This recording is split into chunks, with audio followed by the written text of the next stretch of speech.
शांति रख।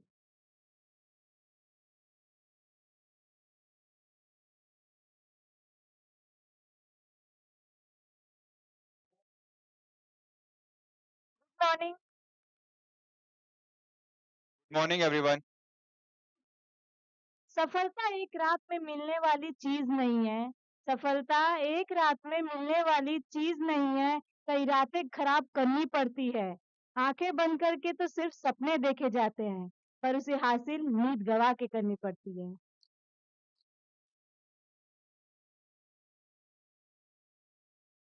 Good morning everyone, I am Shashikala Prasad from power electronic department semester 5th। And myself, Panchal Deiria, Power Electronics Department, third year. It is my great pleasure to welcome you all in this session. Today's session is an opportunity to gain deeper insights and broaden our understanding on a topic of great relevance. We are deeply honored to have distinguished speaker with us to share his knowledge and experience with us. Now, without further delay, I would like to request our guests to light the lamp and make this session spiritual.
Now, let us begin this session by seeking the blessings of the Almighty with a short prayer for peace, wisdom, and clarity.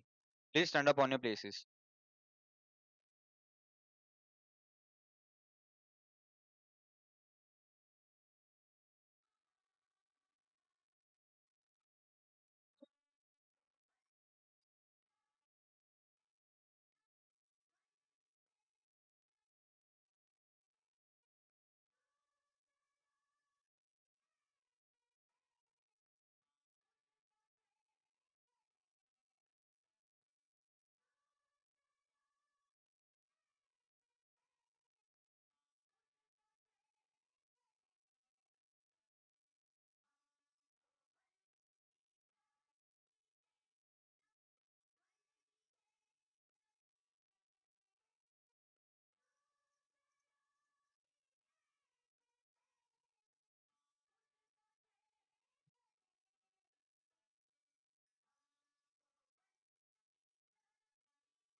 Please sit down.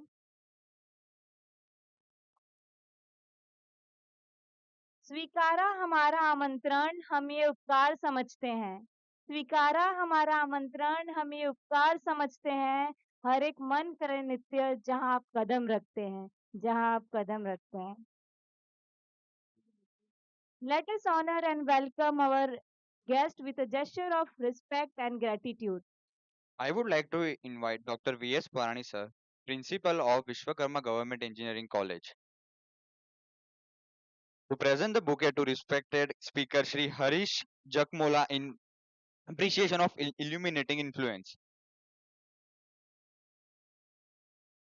Now, I would like to request Dr. I.N. Trivedi sir, HOD of Power Electronics, to present the bouquet to Dr. V.S. Purani sir, the principal of Vishwakarma Government Engineering College.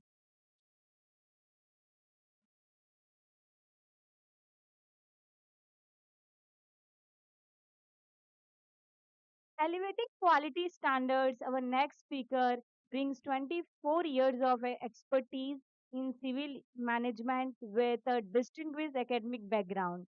B from GC Modasa, ME from Nirma University, and MBA from Nirma University. And currently, he leads quality initiatives at Vice President and a corporate head of quality at Kalpataru Project International Limited.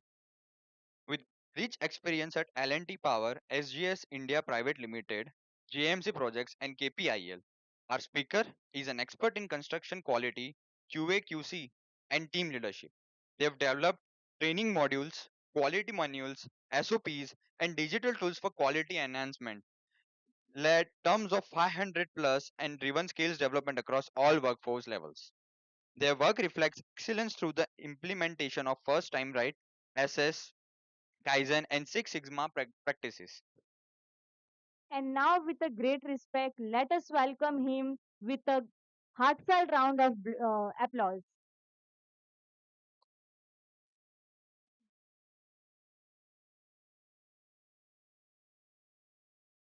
Good morning to all of you. આપનો ઝાઝો time નહીં લઉં, પણ ગેસ્ટનું introduction આપતા મને આનંદ થાય છે કે વ્યક્તિગત રીતે એમના એક ડેઝિગ્નેશન પ્રમાણે આપણે મળવા જઈએ તો કદાચ 2 મિનિટ ફાળવવી એના માટે મુશ્કેલ હોય છે. એ સામે ચાલી અને આપણા આચાર્યશ્રીના એક રિક્વેસ્ટને માન આપી અને આજે પધાર્યા છે. એટલે I am thanking to the guest as well as generally આચાર્યશ્રી આપણને વેલકમ સ્પીચ આપતા જ હોય છે. આજે સરકાર અને જીટીયુ તરફથી સાહેબનું એવું એસાઇનમેન્ટ છે કે હી રિક્વેસ્ટેડ કે તમે ગેસ્ટને વેલકમ કરો, હું આવું છું પણ he is in emergency. So I would like to relieve Principal Sir, and before relieving, just I would request him કે થોડો ટાઈમ હોય તો એક વેલકમ સાહેબના માટે અત્યંત જરૂરી છે અને આચાર્યશ્રીની એવી અપેક્ષા છે કે આપણે આ મોકાનો પૂરો લાભ લઈએ. Thank you very much. Very good morning, dear students. Mr. Trivedi, Sri Harish, and all present over here. It is indeed a matter of joy. My joy has no limits today. There is a reason. The Vice President of the nationally renowned company with 25 years of experience sitting over here. He is one of my proud students of GEC Modasa. His journey we have seen, and that what is the Kalpataru Power Transmission Limited and Kalpataru Infrastructure Limited, the international presence, and to hold that position of the vice president. It is really a feeling of privilege and proud for the student like Harish, and Professor Trivedi said very rightly, to get his time is so difficult in such a big corporate international company. But it is a relation between student and teacher, and I wish that all of you can have this after 25 years. I think it is a 2001 batch. So say time is going so fast, and all the students of that batch, I do remember them personally. And so that is why I feel lot of privilege. કાલે જ ગુરુ પૂર્ણિમા ગઈ વાત કરી તો પછી મેં બધા ગુરુ દક્ષિણા થઈ જાય આજે. So he is here. He is insight. I have heard him speaking at national and international level. I am sure you will be benefited by them. And he is quite young. મને તમારે જો student જ લાગે.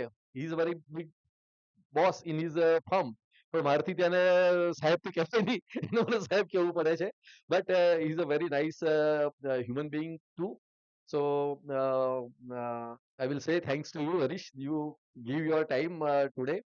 And as Trivedi sir has told, I have to go to GTU. Today, third chair was already planned of our Honorable Vice Chancellor. She also get some such an emergency. She apologized by her words. I am unable to come, but will definitely bring her to this place in days to come. So be participative in this session. He is a hardcore. Whose qualification is civil engineering, then MBA. He is working in the electrical domain company. So he is a multidisciplinary engineers by himself. So take this benefit in interaction. Try to interact whatever you wish. And if my work is finishing soon, then I will join you back again. Thank you. Wish you all the best. Thank you.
कितने दिन से ये सब session चल रहा है आपका? 14 days, almost 14 days. तो मैं हिंदी, इंग्लिश और गुजराती तीनों मिक्स करूंगा, ठीक है ना? किसी को कोई लैंग्वेज में प्रॉब्लम हो तो मुझे पूछ सकता है, ठीक है? So first of all thank you to Vinay S Purani sir. College की कुछ बातें करूंगा, सो डोंट वरी, मैं कोई टेक्निकल बातें नहीं करने वाला हूँ. तो I am leading the firm for the quality. शुरुआत वहां से करता हूँ कि I have completed my bachelor from college like this, government engineering college Modasa. So you can feel like I am like you only, और ऐसे ही बैठ के मेरा ओरिएंटेशन हुआ था. But that was only one day का ओरिएंटेशन एंड सेकंड डे से स्टार्ट. तो गवर्नमेंट इंजीनियरिंग कॉलेज मुड़ासा यहाँ से 100 किलोमीटर दूर है, नियर टू शामड़ाजी मंदिर. तो वहाँ से हमने 4 साल में इंजीनियरिंग कंप्लीट किया. एट दैट टाइम पुरानी सर वाज टीचिंग अस, आज भी वो सब्जेक्ट किसी को याद नहीं होंगे, फजीलॉजी, ये सारे सिविल इंजीनियरिंग के सब्जेक्ट हैं जो हमने 1997 में पढ़े थे बिकॉज ऑफ पुरानी sir. At that time he was doing PhD, और हमको उसका लाभ मिला कि हमारे जो स्ट्रक्चर इंजीनियरिंग के जो सब्जेक्ट थे उसमें हमने सारे लैंग्वेज कंप्लीट किए हैं. C++, object oriented programming, AutoLISP, VB, ये सब हमने अपना इंजीनियरिंग में पढ़ा है, दैट टू सिविल इंजीनियरिंग. तो जो यहाँ पर आपके पास में फैकल्टी है या ये जो कैंपस है, आपको ऐसा मिलेगा नहीं. पुरानी सर के अंडर में हम 4 साल पढ़े हैं, और सर के बोलने पर मैं यहाँ पर आ गया तुरंत. तो आप समझ सकते हो कि यू ऑल आर ब्लेस्ड. जो यहाँ पर फैकल्टी हैं, प्रिंसिपल हैं, जो कैंपस हैं, वो टेक्निकली इतने साउंड हैं जो आपको इंडस्ट्री में कहीं नहीं मिलेगा. They are not only education में वो स्पेशलिस्ट हैं, बट इंडस्ट्री में भी स्पेशलिस्ट हैं. तो ये जो कैंपस का जो फायदा है, मतलब अगर यहाँ पर सिर्फ एक पुरानी सर हो ना, तो आप सब लोग यहाँ पर हो, 4 साल अब शुरू होने वाले हैं. तो हमारा गोल क्या है? 4 साल के बाद में या तो जॉब करोगे या तो बिजनेस करोगे, है ना? यही है ना, कि कोई और ऑब्जेक्टिव बना के रखा है, गोल बना के रखा है कि हम किस तरफ जाएंगे. ठीक है, सीखने के लिए है. और अगर मेरे लैंग्वेज में इधर उधर हो गया है तो मैं पहले से ही माफी मांगता हूँ. तो मंडे को आए त्रिवेदी सर, और हमारी क्लास के अंदर आ गए। हम कितने स्टूडेंट थे? 12। एमटेक में only 12 student. Who told you to take admission in this college? बोला यार इनको क्या हो गया, मतलब सुबह सुबह क्या हो गया ये, तो हम समझ नहीं पाए। तो તમને इंग्लिश खबर नहीं पड़ती, કોણે કીધું તમને એડમિશન લેવા માટે? मैं तो गुजराती में भी चालू हो गया एकदम। तो हम थोड़ा सा मतलब ब्रेन भी अपना चैट जीपीटी आर्टिफिशियल इंटेलिजेंस होता है कि वो हमने कुछ कर्म कांड किए, हमने दिन पर बंक मारे, शायद ये उसका आफ्टर इफेक्ट है। तो हमने बोला ज्यादा से ज्यादा क्या करेंगे, थोड़ी देर सुनेंगे निकल लेंगे। तो हम चुप। फिर टीवी पटेल सर जो पुरानी सर के साथ में परेश पटेल सर जो निर्मा में अभी एचओडी थे, वो क्लास में खड़े थे। एचपी त्रिवेदी सर ने कहा, Paresh next 1 week there will be no class, every day morning and evening there will be attendance and next Monday exam। मैंने बोला बाप रे बाप, इतना बड़ा मतलब एक दिन का जो कॉम्पनसेशन इतना ज्यादा मांग रहे हैं, एक तो हम प्राइवेट की फीस भर रहे हैं, ऊपर से इतना ये है। तो ये मैं मेरा एक्सपीरियंस शेयर कर रहा हूँ। जैसे ही हमने एमटेक का क्लास शुरू किया तो फिर हमने बोला नहीं यार, तो ऐसा बोलने के लिए तो कोई भी बोल देता है, उसमें क्या फर्क पड़ेगा। बस 1 वीक तक कोई क्लास नहीं हुआ। मंडे मॉर्निंग में अटेंडेंस होती थी और शाम को 5:15 बजे अटेंडेंस होती थी, क्योंकि बीच में सब लोग गायब हो सकते हैं, तो इसलिए शाम को अटेंडेंस होती थी। तो ऐसे 1 हफ्ता चला और नेक्स्ट मंडे एग्जाम। और सिलेबस क्या है, निर्मा वाला जो क्या है, स्पून फीडिंग रहता है, सब कुछ रेडीमेड रहता है, सिलेबस भी, बुक्स भी, सब कुछ। तो जो उस टाइम में पढ़ाना था वो उनका उन्होंने एग्जाम लिया। तो ये हमारा एक्सपीरियंस था एमटेक में। क्यों? हम अपना फीस भर रहे हैं बट हम क्लास बंक कर रहे हैं। हमने उसको कैजुअली लिया एक दिन को, बट वो एक दिन के लिए आज मैं ये 21 साल 24 साल हो गया मुझे यहाँ पर, आज मैं आपके साथ में शेयर कर रहा हूँ, क्योंकि वो हमारा बिगेस्ट लर्निंग था कि हम फीस पे कर रहे हैं, यहाँ पर कुछ सीखने के लिए आए हैं, तो कम से कम जो क्लास टाइम है उसमें हमको अटेंटिव रहना है, क्लास हमको सारी अटेंड करनी है। और मास बंक मतलब ये तो बड़ा क्राइम हो गया ना, हमको पता नहीं था कि हमने इतना बड़ा क्राइम कर दिया है। तो ये एक एक्सपीरियंस है। दूसरा है जब यहाँ निर्मा में मैं एमबीए कर रहा था, तो क्वांटिटेटिव टेक्निक इन मैनेजमेंट क्यूटीएम है ना, को थोड़ा मैथ्स तो पता ही होगा, 11 12 में मैथ्स है, तो आगे जाके ये क्यूटीएम बन जाता है, क्वांटिटेटिव टेक्निक इन मैनेजमेंट। तो वो सर ऐसे ही व्हाइट बोर्ड था, उसमें ऐसे कुछ लिख रहे थे सारा, कोई भी न्यूमेरिकल। तो क्लास में हम लोग क्या करेंगे, मान लो कि सर इस तरह से करे तो हम क्या करेंगे, हाँ उससे करेंगे ना, अरे जोर से बोलो उसमें क्या है। तो वो कर रहे हैं, हम गप्पे मार रहे हैं पीछे। फिर सर ऐसे देख रहे हैं, सब चुप हो जा रहे हैं, फिर लिख रहे हैं। फिर तो वो सर को हम बड़ा कैजुअली लेते थे कि यार ये सर तो कुछ नहीं है, उससे चलता है बोले।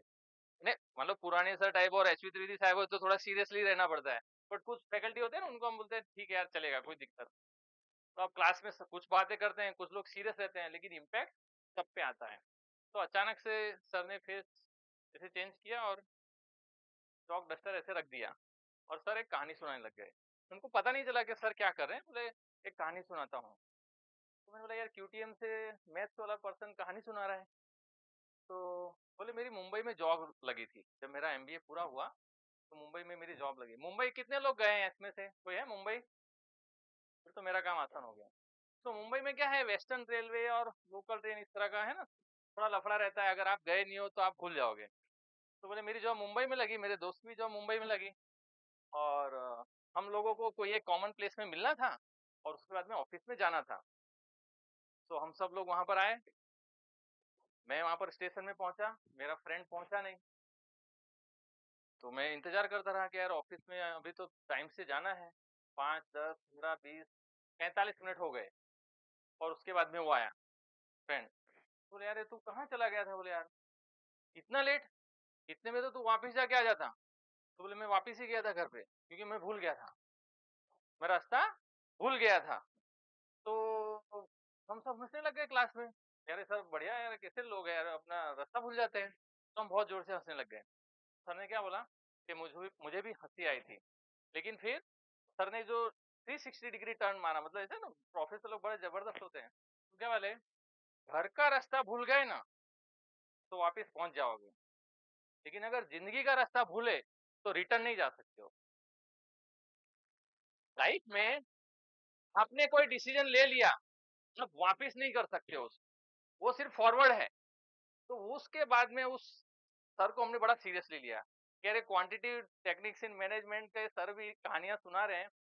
इतना ऐसा तमाचा मारा जो हमको महसूस होता है, मतलब मारा नहीं फिजिकली, बट हमको महसूस हुआ कि सर अगर उस तरह कुछ बोर्ड में लिख रहे हैं और हम यहाँ गप्पे मारने शुरू कर दिए, तो it is bad. Means at least class को हमको डिस्टर्ब नहीं करना चाहिए। और मैथ्स ऐसा है कि अगर आप नहीं समझे तो एग्जाम में आप कुछ भी क्लियर नहीं कर पाओगे, और लाइफ का मैथ्स ऐसा ही है।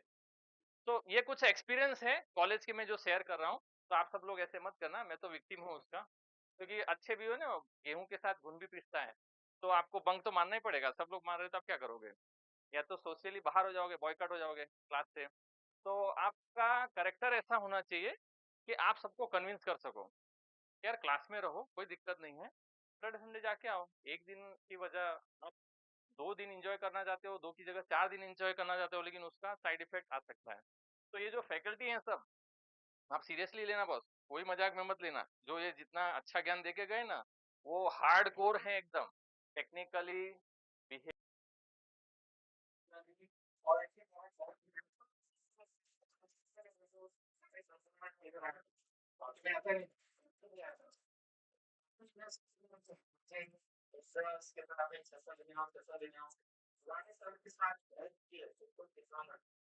इससे बड़ा लाइफ का कोई अचीवमेंट नहीं हो सकता है।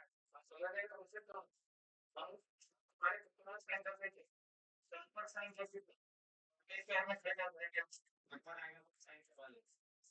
अब सभी केबिन में आप नहीं जा सकते, सीनियर में वहां पे साथ में बैठी प्लीज मुझे मेरे ग्रुप ऑफ टाइम फेल होता है कि मैं ऐसे फैकल्टी के साथ में बैठता हूं 4 साल सिखाया है। तो ये सिर्फ सब्जेक्ट नॉलेज नहीं है, लाइफ का नॉलेज है। आप खाली यहाँ 4 दूसरा लड़का दूसरा लड़की मिलेगा आपके फैमिली को, तो पढ़ाई नहीं करने वाले हो। आप लाइफ की जो पढ़ाई है ना, अपने दोस्तों के साथ और सीनियर के साथ में करोगे।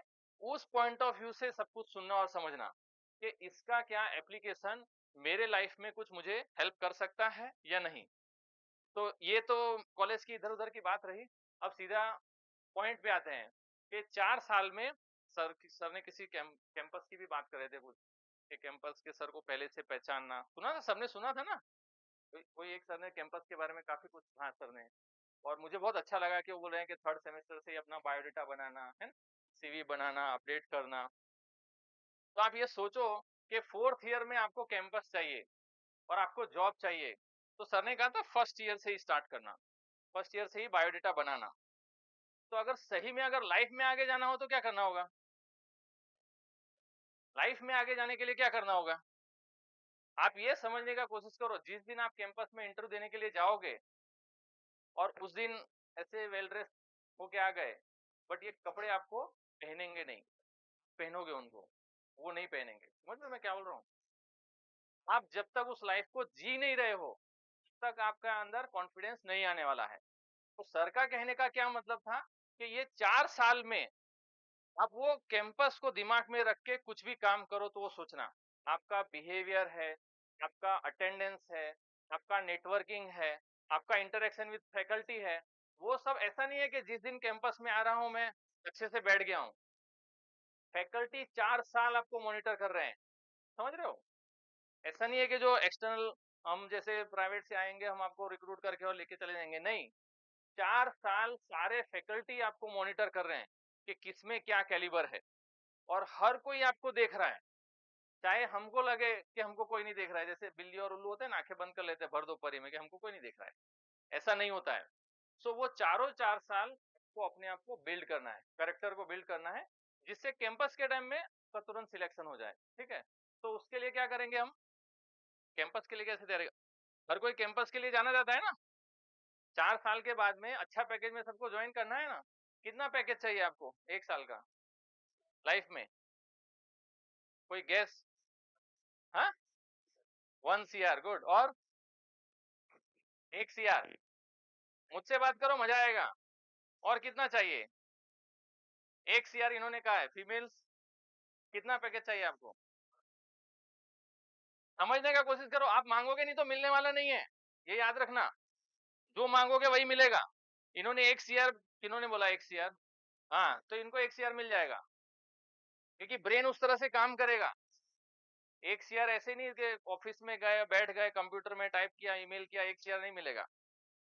उसके लिए आपको स्केल बढ़ाना होगा, ठीक है। सो कैंपस में आपको क्या चाहिए, जॉब चाहिए या अपना बिजनेस खोलोगे, लेकिन कैसे होगा वो? अभी 1-2 सजेशन देता हूं मैं। जैसे आप सब अभी जिस ड्रेस में हो, जिस अटायर में हो, अच्छा है, लेकिन आप उसके लिए तैयारी करो। हर वीक में 1 या 2 दिन फॉर्मल में आओ, समझ रहे हो, फीमेल हो या मेल हो, हर वीक में। इंस्टीट्यूट कहता है या नहीं कहता है, आपको तो अपना फ्यूचर का टेंशन है कि नहीं है। 1 या 2 दिन फॉर्मल में आओ, इससे बहुत चेंज होगा, आपका माइंडसेट चेंज होगा, आपका बिहेवियर चेंज होगा, आपकी सोच समझ सब कुछ चेंज हो जाएगी। सिर्फ आपकी नहीं होगी, आपके लिए दूसरों की भी चेंज हो जाएगी। आप कम से कम टाइम में अगर ज्यादा से ज्यादा आगे पहुंचना चाहते हो, स्केल अप करना चाहते हो, तो ये आपको करना होगा। सिर्फ आप जॉब देने के लिए, इंटरव्यू देने के लिए अगर ऐसे बन के जाओगे ना, तो आप अनकंफर्टेबल फील करोगे। And very specifically female. अगर आप प्रोफेशनल अटायर में नहीं हो, मैं 24 साल से कॉर्पोरेट में काम कर रहा हूँ, L&T पावर, JMC और culture, mainly female, they feel uncomfortable in professional attire. तो आप बताओ आप कैसे आगे बढ़ोगे? बट अगर आप अभी से प्रैक्टिस शुरू कर दो कि वीक में 1 दिन हम प्रोफेशनल अटायर में आएंगे। प्रोफेशनल अटायर क्या है? मैं प्रोफेशनल अटायर में हूँ, इसको निकाल दो कोट तो चलेगा, समझ लो। शर्ट पैंट है या साड़ी है या कोई भी इस तरह का, जब आप आओगे तब आपको पता चलेगा कि मुझे कौन सा कैरेक्टर बनाना है। कैंपस में जो आएंगे वो आपको ऐसे रिक्रूट नहीं करने वाले। कैंपस में आएंगे वो 1 दिन में 200 200 250 इंटरव्यू लेते हैं। वो कोई आपका टेक्निकल नॉलेज चेक नहीं करते हैं। 10 सेकंड में वो आपको रिजेक्ट करेंगे, क्योंकि उनके पास टाइम नहीं होता है। चाहे आपने वो टेक्निकल क्विज दिया हो, XYZ फलाना ढिमकाना सब किया हो, बट वो 10 सेकंड में आपको देखेंगे, बोलेंगे okay you can go now. कुछ आपको टेक्निकल क्वेश्चन पूछेंगे और आपको रिजेक्ट कर देंगे। सो उनकी आंखों में क्या चाहिए कि अगर कोई रहेंगे, चाहे आप एवरेज स्टूडेंट हो, डजेंट मैटर। अब एक कि जो बच्चे फेल होते हैं हम उनको ही रिक्रूट करते हैं, लेकिन 4 साल में इंजीनियरिंग पूरा करना पड़ेगा। कोई कोई बताएगा ये ऐसा क्यों? जो बच्चे फेल होते हैं लेकिन 4 साल में इंजीनियरिंग होना चाहिए, हम उनको ही रिक्रूट करते हैं। अब सोचो IIM के फैकल्टी हमको पढ़ा रहे हैं ये, तो हम भी चकित रहेगा यार, इसका पीछे राज क्या है कि फेल वालों को सिलेक्ट करें। बोले जो टॉपर है हम उनको लेते ही नहीं, टॉपर को पता ही नहीं है फेलियर क्या होता है। जो इम्प्रूवमेंट है वो बता सको कि मैं कहां पर था और कहां तक पहुंचा। मैं फर्स्ट ईयर में मेरा क्या स्कोर था और फाइनल ईयर में मैं इस स्कोर से बाहर निकला। शायद उन्होंने एग्जाम्पल फेलियर का ले लिया, जो फेल हुए हैं एटीकेटी है ना, एटीकेटी आउ तक तपास्यू हम बोलते थे कॉलेज बड़ा था मैं। एटीकेटी आती थी तो शामड़ाजी मंदिर में जाते थे कि भगवान पास कर देंगे। 25 किलोमीटर पैदल चल के जाते थे हम, हर सेमेस्टर में जाते थे। कोई फेल हो गया तो पास होने के लिए, कोई 59 आया तो फर्स्ट क्लास के लिए, कोई 66 आया तो डिस्टिंक्शन के लिए, बट हम सब जाते थे पैदल। तो एटीकेटी आउते क्यों तपास्यो ऐसे करके हम, ठीक है। फिर एटीकेटी मतलब वो आती है और जाती है ऐसा करके कुछ बोलते थे। तो कहने का मतलब क्या है कि जो कैंपस में रिक्रूटमेंट कर रहे हैं वो ये चाहते हैं कि जो फर्स्ट, थर्ड या फिफ्थ या कोई भी सेमेस्टर में फेल हुआ हो, लेकिन फिर उसने एक साथ 2 सेमेस्टर क्लियर किए होंगे, फर्स्ट वाला थर्ड में, सेकंड वाला फोर्थ में, तो मतलब उसका कैपेसिटी कितना ज्यादा है कि वो एक साथ 2 सेमेस्टर के सब्जेक्ट को क्लियर कर रहा है। तो ऐसे फेलियर, लेकिन 4 साल में इंजीनियरिंग पूरा हो। अभी ये सब दिमाग से निकाल देना हो, सिर्फ एग्जांपल और स्टोरी सुनाया है, नहीं तो पुरानी सर मेरी बैंड बजा देंगे, तुम क्या पढ़ा के गए बच्चों को। कहने का मतलब है इम्प्रूवमेंट होना चाहिए, थोड़ा या ज्यादा वो मैटर नहीं करता है, इम्प्रूवमेंट होना चाहिए। आप कुछ ज्यादा सीख रहे हो कि नहीं, आज आप कॉलेज में आए कुछ सीख के गए या नहीं, आज कोई भी सब्जेक्ट आपने पढ़ा, किसी फैकल्टी से मिले, कुछ भी सीखा या नहीं। बस कोरोना के बाद तो ऐसा हो गया है कि पूछो नहीं। तो हेल्थ बहुत टाइप की होती है, उसमें से सबसे पहली होती है हेल्थ फिजिकल, है ना। अभी फिजिकल हेल्थ का एक एग्जांपल लेता हूँ। कोई एक जगह में मैं ऑडिट करने के लिए, तो अब जब जाते हैं के ऊपर हमको सर के ऊपर चढ़ना है, तो लिफ्ट नहीं होती है कंस्ट्रक्शन में। लिफ्ट एक हाइट के बाद लगाते हैं, जैसे 40 या 50 मीटर हो गया है उसके बाद लिफ्ट लगाते हैं। अब अगर जब जब हम हाइट पे जाते हैं तो क्या होगा, अपना शरीर हल्का फुल्का होना चाहिए, और अगर हैवी हुआ तो क्या होगा। मेरे को हैवी से कोई दिक्कत नहीं हो, उस कमेंट को प्लीज वो इग्नोर करना। मैं बता रहा हूँ आपको कि अगर आप अभी से ध्यान दोगे तो हो पाएगा, नहीं तो नहीं हो पाएगा। आपका शरीर में एनर्जी अगर वेट के साथ भी रहता है तो देयर इज नो इश्यू। ख्याल आया मैं क्या बोल रहा हूँ? कोई भी शेप पे मैं कमेंट नहीं कर रहा हूँ, लेकिन अगर आप हैवी बॉडी हो और आप एनर्जी के साथ काम करते हो, perfect, there is no issue at all, but chances बहुत कम है। आप 10th फ्लोर 12th फ्लोर बिना लिफ्ट के नहीं जा सकते हो, तो आप कंस्ट्रक्शन इंडस्ट्री में या कॉर्पोरेट वर्ल्ड में कैसे जाओगे? आपके बॉडी में एनर्जी रहेगा ही नहीं। तो वो मैं ऐसे ओवर टैंक में गया तो हेडरूम होता है, सीढ़ियां चढ़ते हैं तो क्या मिलता है, हेडरूम होता है। मान लो हम स्टेप्स चढ़ रहे हैं और अगर मुझे हेडरूम ना मिले तो मेरा सिर टकराएगा ना। तो कुछ टेक्निकल मिस्टेक हुआ था और उसमें इंजीनियरिंग पॉइंट ऑफ व्यू से गलती थी, तो कंस्ट्रक्शन भी गलत हो गया। तो मैं एक मीटिंग में बैठा था और मैंने उनको एड्रेस कहा कि मैंने बोला सर ये एक्चुअली में अपने लोग अनफिट है, अपने इंजीनियर अनफिट है। तो एक ने कहा अरे यार सबको निकालो, नए रिक्रूटमेंट करो, कंपनी में जितने हैं सबको निकाल दो। मैंने सर मेरा कहने का मतलब ऐसा नहीं था, मतलब वो ऊपर जब वो बिल्डिंग में चढ़ते ही नहीं है तो चेक कैसे करेंगे। फिर दूसरे सर थे वो बोले यार देखो अरिस जो है अब यही है, इसी से काम चलाने का है।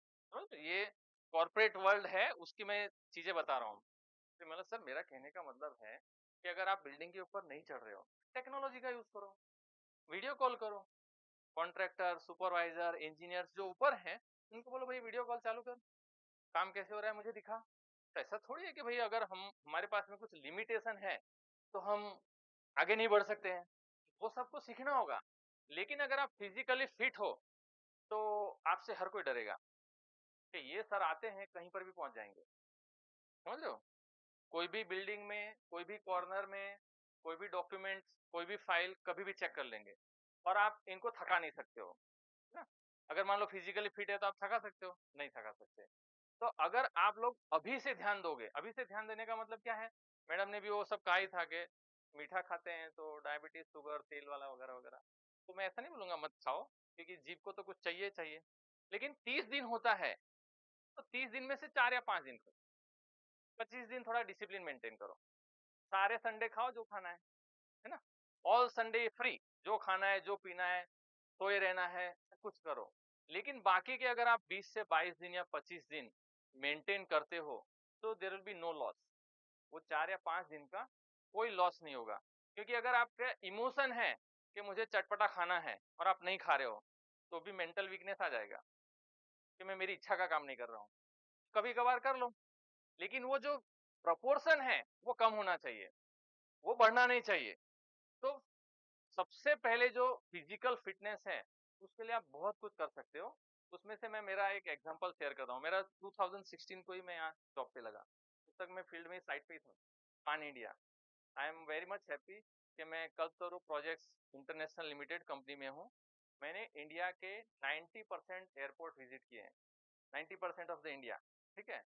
और 6 कंट्री से ज्यादा मैं विजिट किया हूँ फ्री ऑफ कॉस्ट, मेरे जेब से 1 भी रुपया नहीं गया, कम नहीं दिया। तो यानी अगर अच्छा काम करोगे तो फायदा बहुत है। और मुझे मेरी कंपनी में ऐसा बोलते हैं कि जो कंपनी का एमडी है उससे ज्यादा ट्रैवलिंग मेरा है। तो आई फील प्राउड कि यार कंपनी बोल रही है कि भाई 14,000 एम्प्लॉय में सबसे ज्यादा ट्रैवलिंग करने वाला हरीश जखमोला है। उसके बाद में वो एक स्टेप और आगे चले जाते हैं कि एक नरेंद्र मोदी और एक हरीश जखमोला है, दोनों कंपटीशन लगाए हैं। ये ब्राजील में है तो वो भी ब्राजील में है, ये भुवनेश्वर में। कहने का मतलब आप समझो, अगर आप फिजिकली फिट हो ना तो ये पॉसिबल है। आपको 3 बजे उठ के एयर फ्लाइट पकड़नी है, लेट नाइट आपको आना है। ब्राजील में 9 घंटे आगे और पीछे का, हर कंट्री का अलग अलग रहता है, आपको वो सब टाइम जोन को क्रॉस करना है। फिजिकली फिट मतलब मुझे यहाँ पर गुजराती दाल नहीं मिल रही है, मुझे खाली इडली डोसा खाना है, मुझे खाली छोले खाने हैं।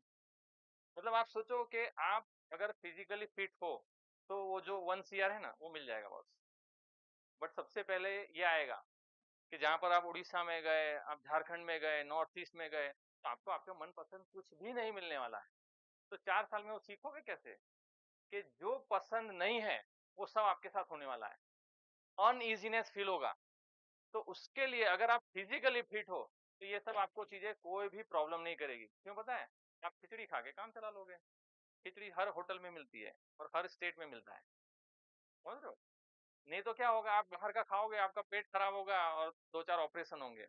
फिजिकल फिटनेस के लिए आप वॉकिंग कर सकते हो, साइकिलिंग कर सकते हो, ट्रैकिंग कर सकते हो, स्विमिंग कर सकते हो, कुछ एक्सरसाइज कर सकते हो, स्ट्रेचिंग कर सकते हो, कुछ भी।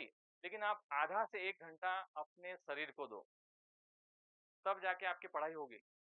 और 1 घंटा अगर आप जल्दी उठ गए तो आप अपने सारे बाकी के स्टूडेंट से आगे बढ़ गए, क्योंकि वो तो जल्दी उठेगा नहीं। आपको अगर किसी को बीट करना है, आप 2 घंटे बढ़ा दो, आपको जो चाहिए आपको मिल जाएगा। घर में, ऑफिस में, कॉलेज में, कहीं पर भी, कोई भी कंपटीशन में। सब लोग कितने बजे से कितने बजे पढ़ते होंगे? अगर ऐसे गिना जाए तो सब लोग 7 बजे उठते होंगे, 11 को 10-11 बजे सो जाते होंगे। आप 4 बजे 5 बजे उठने का प्रैक्टिस डाल दो, 2 घंटे। तो आप एक दिन में 2 घंटा आपके पास में एक्स्ट्रा है, 365 दिन में कितने हो गए? आप किसी को भी बीट कर सकते हो। अब चाहे आपको हेल्थ करना है, पढ़ाई करना है, लेकिन मॉर्निंग का जो 2 घंटे है हेल्थ को दे सकते हो।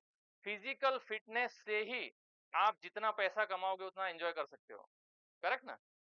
अगर मान लो आपका बार बार पेट खराब हो जाता है तो आप ट्रैकिंग में जाओगे? आप दोस्तों के साथ मूवी देखने के लिए जाओगे? कहीं पिकनिक में जाओगे? नहीं यार, उसमें तो मेरे को चक्कर आता है, इसमें मुझे वॉमिट होता है, इसमें मुझे ये होता है। खत्म कहानी। There is no life at all. जो पुरानी सर हैं उनके बैच में बहुत सारे और फैकल्टी थे। उसमें थे BH पंडित सर, जो आई थिंक भावनगर या मोरबी हाँ HOD है ना। हाँ, तो BH पंडित सर और बहुत सारे सर थे। तो जब कोरोना हुआ तो हमारे क्लास के कुछ क्लासमेट ने क्या कहा कि अपने सारे फैकल्टियों को मिलते हैं वर्चुअली, क्योंकि फिजिकली तो मिल नहीं सकते थे। तो वर्चुअली सारे स्टूडेंट एक एक दिन एक एक फैकल्टी से मिले। उन्होंने हमको जो सजेशन दिया वो मैं आपको कन्वे कर रहा हूँ, क्योंकि आपके और मेरे बीच में भी आई थिंक 30 साल का तो गैप होगा ही होगा। आई एम 45 टुडे, ठीक है। लेकिन आप मुझे क्रॉस नहीं कर पाओगे, neither cycling, walking, trekking, push up या किसी में भी। तो आपको उतना फिट बनना है। तो वो सर ने हमको जब बोला वो मैं आपको बताता हूँ। हमने कहा सर आपने हमको पूरा लाइफ सिखाया है, अब आप हमको क्या सिखाना चाहते हो? तो उन्होंने जो बोला वो आप सुनो। BH पंडित सर ने जो कहा था, हमारी पूरी क्लास थी 30-40 थी वर्चुअली। तो उन्होंने सर ने हमको ये कहा कि Harish, now you all are at very senior position in your organisation. जो भी जहां पर काम कर रहे हो सब एक अच्छे लेवल पर हो and you are earning good amount of money. तो जो करना है कर लेना अभी, डोंट वेट फॉर 60 ईयर्स। तब हमारी जैसी हालत हो जाएगी, सर्वाइकल, स्पाइनल और व्हाट नॉट। आप कुछ भी नहीं कर पाओगे, घुटने खत्म हो गए, शोल्डर, ये सर्वाइकल, या फिर ब्रेन। ब्रेन की प्रॉब्लम पता है ना आपको? किसी ने मूवी देखी हो तो अल्जाइमर, सिजोफ्रेनिया, पार्किंसन, अगर किसी को पता हो तो, ठीक। These 3 are mental disease. कोई भी एज में कभी भी हेल्थ बिगड़ सकती है। तो अगर आप हेल्दी हो और हेल्दी होने के बाद में 40-45 साल में आप अपने पीक में हो, तो you enjoy what you want to do. क्योंकि अगर आप ऐसा सोचते हो कि आप 60 साल में आके करोगे तो हमारी जैसी हालत हो जाएगी, आप कुछ भी नहीं कर पाओगे। तो सर ने, हम जब कॉलेज में थे तब भी हमको बहुत कुछ सिखाया, लेकिन जब सर रिटायरमेंट की एज में थे तब भी हमको मैसेज देके गए कि अब मैं घूमना चाहता हूँ लेकिन मैं घूम नहीं सकता हूँ। डॉक्टर ने मुझे मना किया है कि मेरा स्पाइनल में प्रॉब्लम है, सर्वाइकल में प्रॉब्लम है, मुझे बैठे रहना है, मैं गर्दन घुमा नहीं सकता हूँ, मुझे ये पट्टा लगा के रखना है। तो हेल्थ कितना जरूरी है वो आपको बाद में पता चलेगा व्हेन यू आर टॉकिंग और discussing with at least 20 years gap. आप 20 साल के हो तो 40 साल के लोगों से बात, 40 साल के हो तो 60 लोगों के साल से बात करो, क्योंकि they are already reach to that stage. अगर आप वहां उन लोगों से बात करते हो आपको उस एज की प्रॉब्लम पता चल जाएगी। तो you will take action today कि आज मुझे क्या करने का है, ठीक है। तो ये है फिजिकल हेल्थ। दूसरा है मेंटल हेल्थ। मेंटल हेल्थ की सबसे ज्यादा जरूरत है मुझे भी और आप सब लोगों को। क्यों पता है? क्योंकि आप सबको जॉब लग जाएगी, 200% मैं श्योर हूं। और जो पैकेज चाहिए ज्वाइनिंग के टाइम में तो 1 CR नहीं मिलेगा, लेकिन थोड़ा टाइम में मिल जाएगा, ठीक है ना। मेरी कंपनी का जो हाईएस्ट पेड एम्प्लॉय है, हाईएस्ट पेड एम्प्लॉय, वो 20 से 25 करोड़ है। तो 1 crore is not far away के, ऐसा नहीं है कि हम वहां तक पहुंच नहीं सकते। तो it is up to you, आप कैसा और कितना कमाना चाहते हो। लेकिन अगर मेंटल हेल्थ नहीं है, इसने मुझे ये बोल दिया, उसने मुझे डांट दिया, ये मेरी पीपीटी में गलतियां ही निकालता है, इसने मेरे साथ झगड़ा कर लिया, मैं वहां पर आज नहीं जा पाऊंगा, मेनी थिंग्स। कुछ इंजीनियर्स हमारे यहाँ पर कैसे हैं पता है, मुझसे बात करना तो मजा आएगा बस, हो नहीं तो मैं पीछे आ जाऊंगा। मैं पीछे जाके भी कुछ कैंपस हमने रिक्रूट किए, तो ज्वाइनिंग के दिन ही उनके पेरेंट्स आ गए कि मेरे बच्चे ने खाना नहीं खाया। मतलब सोचो कोई कंपनी ऐसा होगा कि कोई स्टूडेंट को यानी आया है कैंपस से कॉर्पोरेट और उसको खाना नहीं देगा। लेकिन हम जॉब को भगवान नहीं समझते हैं, कर्म को नहीं समझते हैं, पत्थर को समझते हैं। समझो यार, कोई दिक्कत नहीं है मेरे को, उससे कोई प्रॉब्लम नहीं है, बट जो जहां से आपको सैलरी मिल रही है, field, office, interior, outside country, Nepal, Bhutan, कहीं पर भी पोस्टिंग होगा आपका, वहां पर आपको आपका कंफर्टेबल सिचुएशन नहीं मिलने वाला है। आप ज्वाइन करोगे तो आपको सीधा अलग रूम मिल जाएगा, मैनेजर से पहले नहीं मिलता है, वो किसी की कंपनी में रहना होगा, उसके साथ आपकी कैसे पटेगी, वो यूपी, वो बिहारी, वो गुजराती, वो फलाना ढिमकाना। जब 2 दिन में नौकरी छोड़ दोगे कि सर ये तो नॉनवेज खाता है, समझ रहे हो, सर ये तो फराटे मारता है। मैं 24 घंटे फोन पे रहता हूँ, 500 लोग मेरे अंदर में हैं क्वालिटी में, मेरी कंपनी में 500 पीपल। अगर उनका कहानियां सुनाने जाओ तो ये 2 घंटा कम पड़ेगा। लेकिन मैं कह रहा हूँ मेंटली टफ बनो, आपको कोई हरा नहीं सकना चाहिए किसी भी तरह से। सबसे लोग परेशान होने चाहिए, परेशान मत हो जाओ। और वो कैसे होगा, मेंटल टफनेस कैसे आएगा, फिजिकल का तो अपने सब लोग जानते हैं, मेंटल टफनेस कैसे आएगा, कोई है रास्ता? मेडिटेशन कैसे करते हैं? मैं मेडिटेशन अभी कर रहा हूँ, अरे मैं मेडिटेशन कर रहा हूँ भाई, ये मेरा मेडिटेशन है। पब्लिक के बीच में बोलना मेडिटेशन मतलब आप मत से जना गया ऐसे करके और दुनिया भर के विचार दिमाग में घूम रहे हैं, उसको मेडिटेशन नहीं बोलते। When you are enjoying your work, you are in meditation. तुमको मजा आ रहा है काम करने में, यू आर इन मेडिटेशन। अब तुम वो पहाड़ों में जाके भी घर के बारे में सोच रहे हो तो उसको मेडिटेशन नहीं बोलते हैं। तो गुड कंपनी है ना, अच्छे दोस्त। आई थिंक एक सेशन में ये भी बोला गया था कि अच्छी कंपनी में रहो, तो वो उसका मतलब आप समझो। सत्संग, सत्संग का मतलब क्या होता है? हाँ, जोर से। अच्छी संगत, अच्छी संगत में जरूरी नहीं है कि कोई बाबा और गुरु आए ना अच्छी संगत उसको नहीं बोलते, बिवेयर फ्रॉम दोस्त, है ना। लेकिन अच्छी संगत मतलब अच्छे विचारों वाले दोस्त। कोई पेरेंट्स हो सकते हैं, आपका फ्रेंड्स हो सकता है, कोई बच्चा हो सकता है, कोई ऑफिस बॉय हो सकता है, कोई प्यून, चपरासी, सपोर्टिंग स्टाफ हो सकता है। बट हम क्या करते हैं, अगर डायरेक्टर और प्रिंसिपल है तो यस सर यस सर, कोई ऑफिस बॉय आया तो 6 फुट दूर से जाएंगे अपनी, कि उसको तो छुआछूत हुआ है ना। यही करते हैं ना हम इन जनरल। मान लो कि कोई वहां पर आया है तो हम उससे हाथ मिलाने जाएंगे, हैप्पी दिवाली बॉस। अगर नहीं करते हो तब आप सत्संग नहीं कर रहे हो। You have to learn from everybody. आप उनको सुनो, आपको समझ में आएगा कि बाहर बैठ के पूरी जिंदगी कैसे निकाली उन्होंने। तो बोले यार ऐसे कैसे हो सकता है, एक ही बाप की 2 औलाद हैं, एक चोर और एक पुलिस कमिश्नर, ऐसे कैसे हो गया? तो उन्होंने कुछ कमिटी वमिटी बना के उनको पूछा होगा कि भाई आप ये पुलिस कमिश्नर कैसे बने? तो उसने बोला तो भाई मेरा बाप चोर है, जेल गया है और सारे बुरे काम करता है, तो अभी आप ऐसा एक्सपेक्ट करते हो कि मैं भी वैसा बनूं? तो हाँ यार, दिस इज मेकिंग सेंस। तो यानी उसने वो अच्छा बना, अच्छा पढ़ाई किया और पुलिस कमिश्नर बना। फिर दूसरे के पास में गए, बोले यार तुम्हारे पेरेंट्स से तुम मुझसे क्या एक्सपेक्ट करते हो यार, मेरा बाप चोर तो मैं चोर ही बनूंगा ना। बोले हाँ यार ये भी बात सही बोल रहा है यार। हाँ? तो it is up to you, you decide what you want to be. आपको दोनों सही लगेगा, बट डिसीजन आपका है कि आपको क्या बनने का है। कि जो है मेरे पास में, तो मुझे पता है कि खराब है, तो ये तो नहीं बनना है, कुछ भी और बन जाऊंगा, ये नहीं बनूंगा, मुझे पता है, आई एम क्लियर। तो जब अगर ऐसी सोच होगी तो आप अच्छा बनोगे। लेकिन अगर आप सोचते हो अरे मेरे पेरेंट्स तो गरीब हैं, मैं तो यहाँ झोपड़ी में रहता हूँ, मेरे आसपास तो सब गुंडे मवाली हैं, तो मैं भी तो वही बनूंगा, ये आपकी सोच है। सराउंडिंग की वजह से कुछ नहीं होता है, उसको चेंज कर सकते हो। तो जब आप मेंटली टफ हो तो कोई एक्सक्यूज नहीं दोगे। एक किसी ने कहा है कि if you are born poor, this is mistake of your parents, but you die poor, so it is your mistake. ये है ना एकदम दिमाग में घर कर लेना कि अगर जो है हालत उसको एक्सेप्ट कर लो, लेकिन अब ये देखो कि अब तुम अपनी जिंदगी में क्या कर रहे हो, तुम क्या कर रहे हो। अभी वो जयसवाल ओपनिंग कर रहा है पानी पूरी भेजने वाला, समझो। तो भाई जो मेहनत करेगा वो आगे जाएगा। Mental toughness is equally required. Campus में सारे लोग वो आपका मेंटल टफनेस चेक करते हैं। मैं तो सीधा ही क्वेश्चन पूछता हूँ, अरे प्रोजेक्ट मैनेजर तेरे को गाली देगा तो क्या करेगा, तो उसके जो एक्सप्रेशन होते हैं ना उससे मैं डिसाइड कर देता हूँ रिजेक्ट, आंसर भी नहीं सुनता मैं, क्योंकि हमको उसका टेक्निकल नॉलेज तो हम सिखा देंगे यार, गूगल में और सब कुछ अवेलेबल है एसओपीज में, बट वो सिचुएशन के साथ कैसे डील करेगा। तो जितने भी कैंपस में पर्सनल इंटरव्यू होते हैं वो आपका मेंटल टफनेस चेक करते हैं। अरे भाई देखो अब छुट्टी नहीं मिलेगी, हाँ तुमको वहाँ पे, तुमको वहाँ पर उड़ीसा में जाने का है और फिर 1 साल तक तो छुट्टी नहीं मिलेगी, प्रोबेशन पीरियड रहेगा, तो आपको उसके बाद छुट्टी मिलेगी, तो उसको पसीना आने लगता है, तो रिजेक्ट कर देते हैं सीधा, वो आंसर के लिए भी वेट नहीं करते हैं।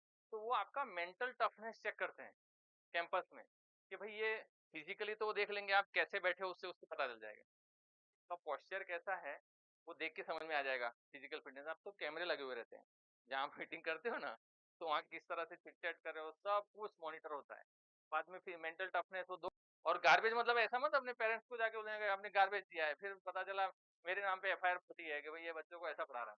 कहने का मतलब है जो आपको लिमिट करता है, जो आपको आगे बढ़ने से रोक रहा है, उन विचारों को न्यूट्रलाइज कर दो या बदल दो। फिर घर में बैठ के नॉनवेज नहीं खाने का, हाँ ऐसा नहीं। कहने का मतलब है कि कोई सामने वाला कुछ करता है, that should not impact you. क्या कर रहे हो भाई, जिसको जो करना है करे, बट आप अपने आप को बचा के रखो। ऐसा ना हो कि आप सबसे इरिटेट होने लग जाओ और बाद में अकेले में कहीं बैठे हो।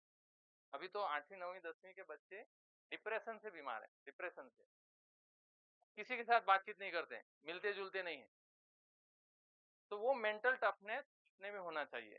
तो फिजिकल हेल्थ, मेंटल हेल्थ, उसके बाद में कौन सी हेल्थ आएगी, इमोशनल हेल्थ। इमोशनल हेल्थ कैसे करेंगे हम, इमोशनल हेल्थ,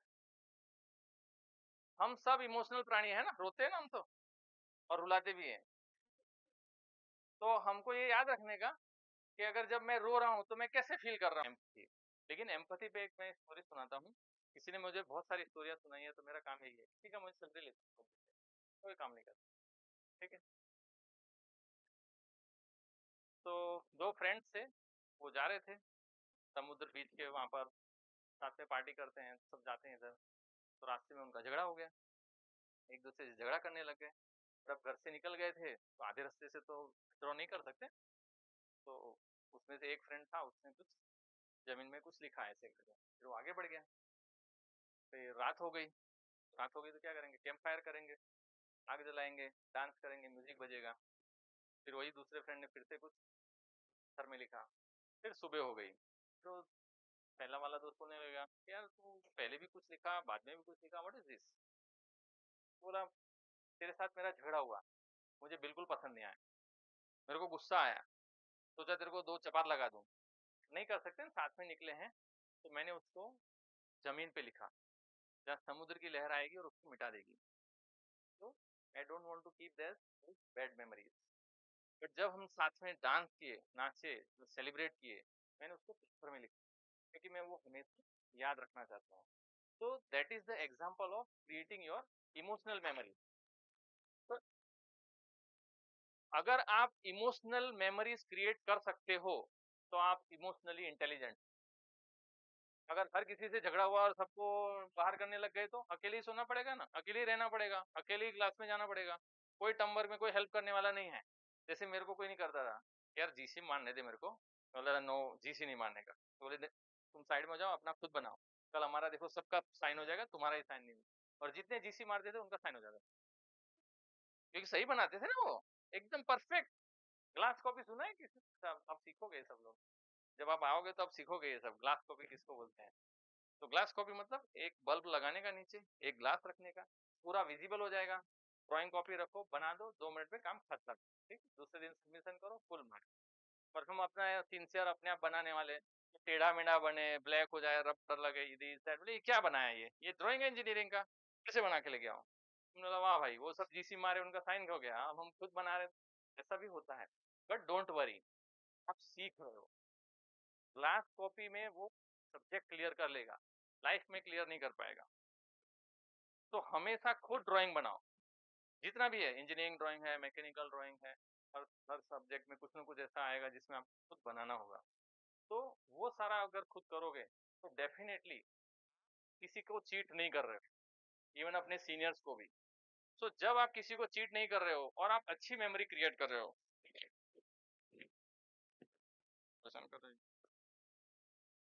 तो इमोशनल मेमोरीज क्रिएट कर रहे हो, that means you are emotionally intelligent. And what is emotional intelligence? आप किसी की भावनाओं को ठेस मत पहुंचाओ, लेकिन किसी और को अपनी भावना को भी ठेस पहुंचाने मत दो। It is called emotionally intelligent. तो यू आर इमोशनली हेल्दी। पता है ना, कभी कभी लड़के और लड़कियों में क्या होता है, लड़का घर में प्रिविलेज होता है, मतलब खाना पीना, दूध, कपड़े, सब कुछ, और लड़कियां झाड़ू पोछा बर्तन पूरा कर करते हैं। तो ये लोग कभी भी इमोशनली इंटेलिजेंट नहीं हो सकते, बिकॉज आप तो सुबह शाम अत्याचार कर रहे हो घर में, सुबह शाम क्राइम ही तो हो रहा है। भाई कोई लड़का झाड़ू पोछा क्यों नहीं मारेगा? वो क्यों नहीं मारेगा झाड़ू पोछा? काय का प्रिविलेज है भाई ये?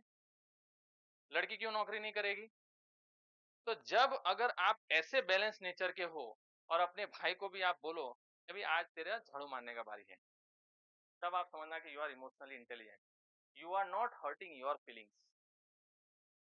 और फिर ऐसा भी नहीं है कि भाई से रोज झाड़ू मरवाओ ऐसा भी नहीं करने का, पता चला फिर वो इमोशनली वीक हो गया। आजकल ऐसा ही हो रहा है भाई, लड़कियां बहुत आगे बढ़ी, देखो मैं देख रहा हूँ आगे सब लड़कियां बिठाए हैं, लड़के सब पीछे। हाँ, यहाँ बैठिए तो अच्छी बात है, ठीक है। तो इमोशनली इंटेलिजेंट होना है। इमोशनली इंटेलिजेंस होना मतलब है किसी को दुख नहीं पहुंचाओगे, लेकिन आप किसी को खुद को भी दुखी नहीं करने दोगे। तो इस तरह से कैसे करोगे आप? असर्टिव रह के, असर्टिव वर्ड है, गूगल कर लेना, शायद पता होगा आपको, कि आपको सीखना होगा कैसे आप सामने अपनी बातें रखो, चाहे फैकल्टी हो, फ्रेंड हो या पेरेंट्स। अपनी बातों को रखने की कला आपको आनी होनी चाहिए। सीखो, क्लास ज्वाइन करो कम्युनिकेशन के, या बात करो।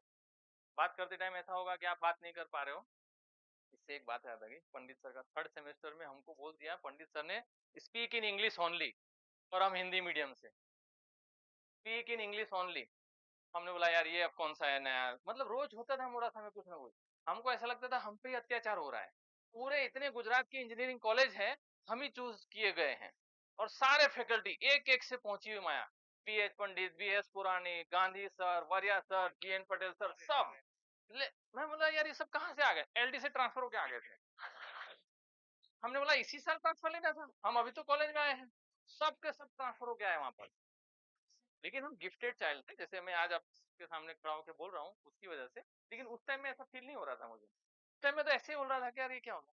तो वो पंडित सर बोले हर सैटरडे संडे आप घर चले जाते हो, सैटरडे आपका कॉलेज चालू है, तो आपसे ऐसा करो सैटरडे संडे, मैं सिविल इंजीनियर हूँ तो उसकी बात करूंगा, आपको एक प्रोजेक्ट बना के लेके आना है। हर सैटरडे संडे नियर बाय जो भी आपका कंस्ट्रक्शन साइट है, ऑफिस है, कुछ भी है, विजिट करो और यहाँ आके प्रेजेंट करो।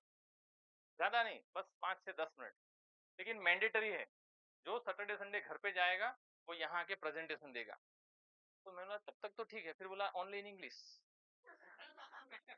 मैंने बोला ये तो बस हो गया, मतलब हिंदी, हम तो हिंदी मीडियम वाले हैं, इंग्लिश वाले इंग्लिश, गुजराती वाले गुजराती, और हिंदी वाले तो फंस जाते हैं ना इधर के ना उधर के, है ना।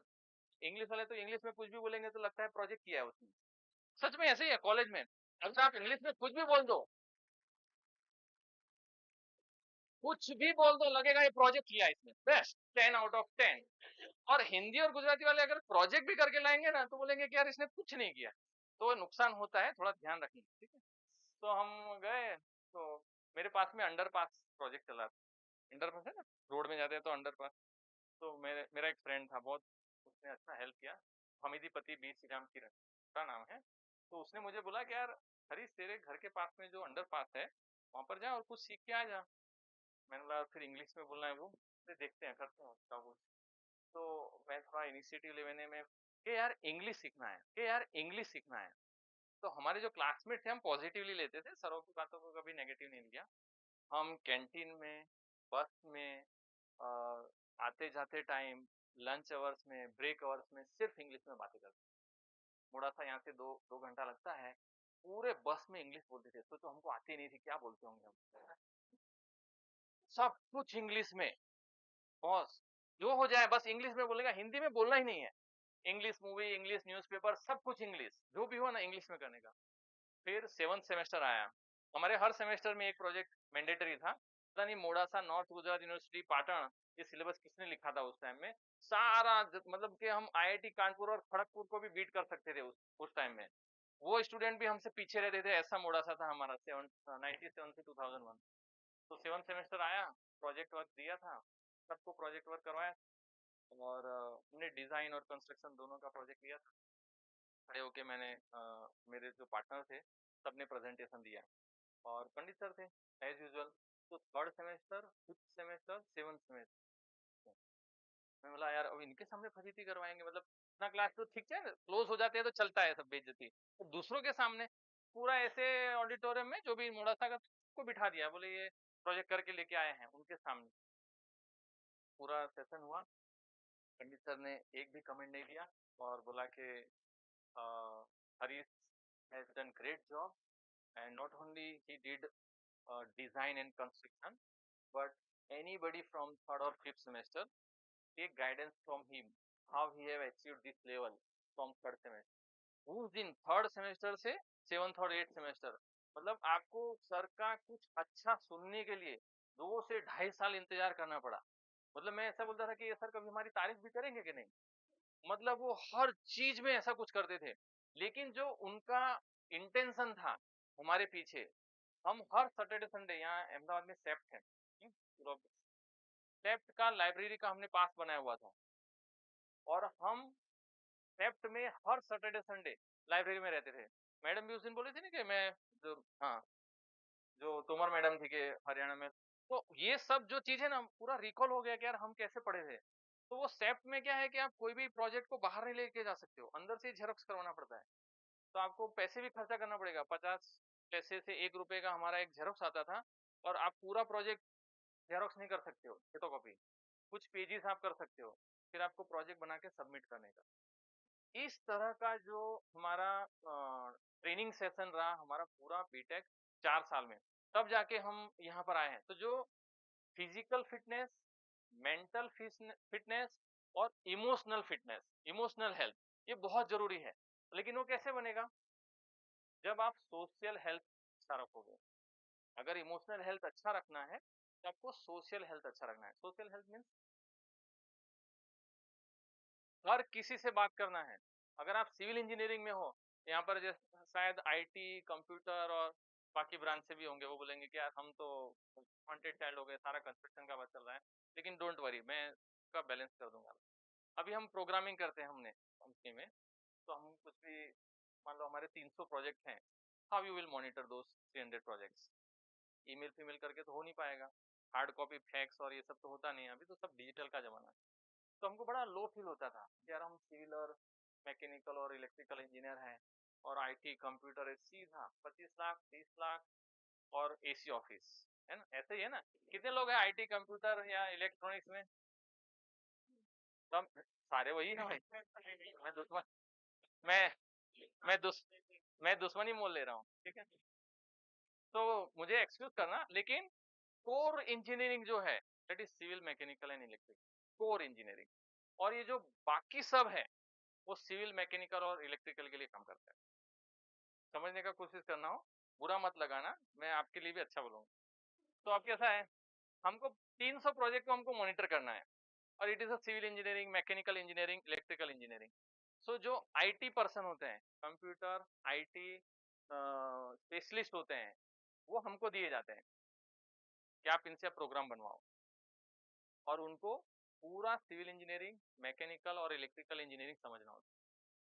कुछ भी हम प्रोग्राम बनाएंगे, they have to understand everything, means you have to, ये मैक्सिमम वही है। कोई भी है सिविल, मैकेनिकल, इलेक्ट्रिकल है यार, काफी है तो भाई भाई, ठीक है ना। तो जो तब मुझे समझ में आया कि हम इसको डिफरेंशिएट नहीं कर सकते। We have to become the professional. Engineer नहीं बनने का, अच्छा इंसान बनने का। इंजीनियर बनोगे ना तो सारा कचरा आ जाएगा दिमाग में कि मैं बीटेक, मैं एमटेक, मैं आईआईटी, मैं गेट क्लियर, सारा सब कचरा है। क्योंकि जैसे ये दिमाग में आया, आप कुछ भी काम करने लायक नहीं बचोगे। नॉन गेट वालों से आप बात ही नहीं करोगे। मैं तो गेट क्लियर हूँ, गेट पता है ना सबको। मैं आईआईटी में राफेल टॉफेल पता नहीं क्या क्या बोलते हैं वो। तो वो आपको अच्छा बनाना चाहिए, आपको प्रिजुडाइज और कंजर्वेटिव नहीं बनाना चाहिए।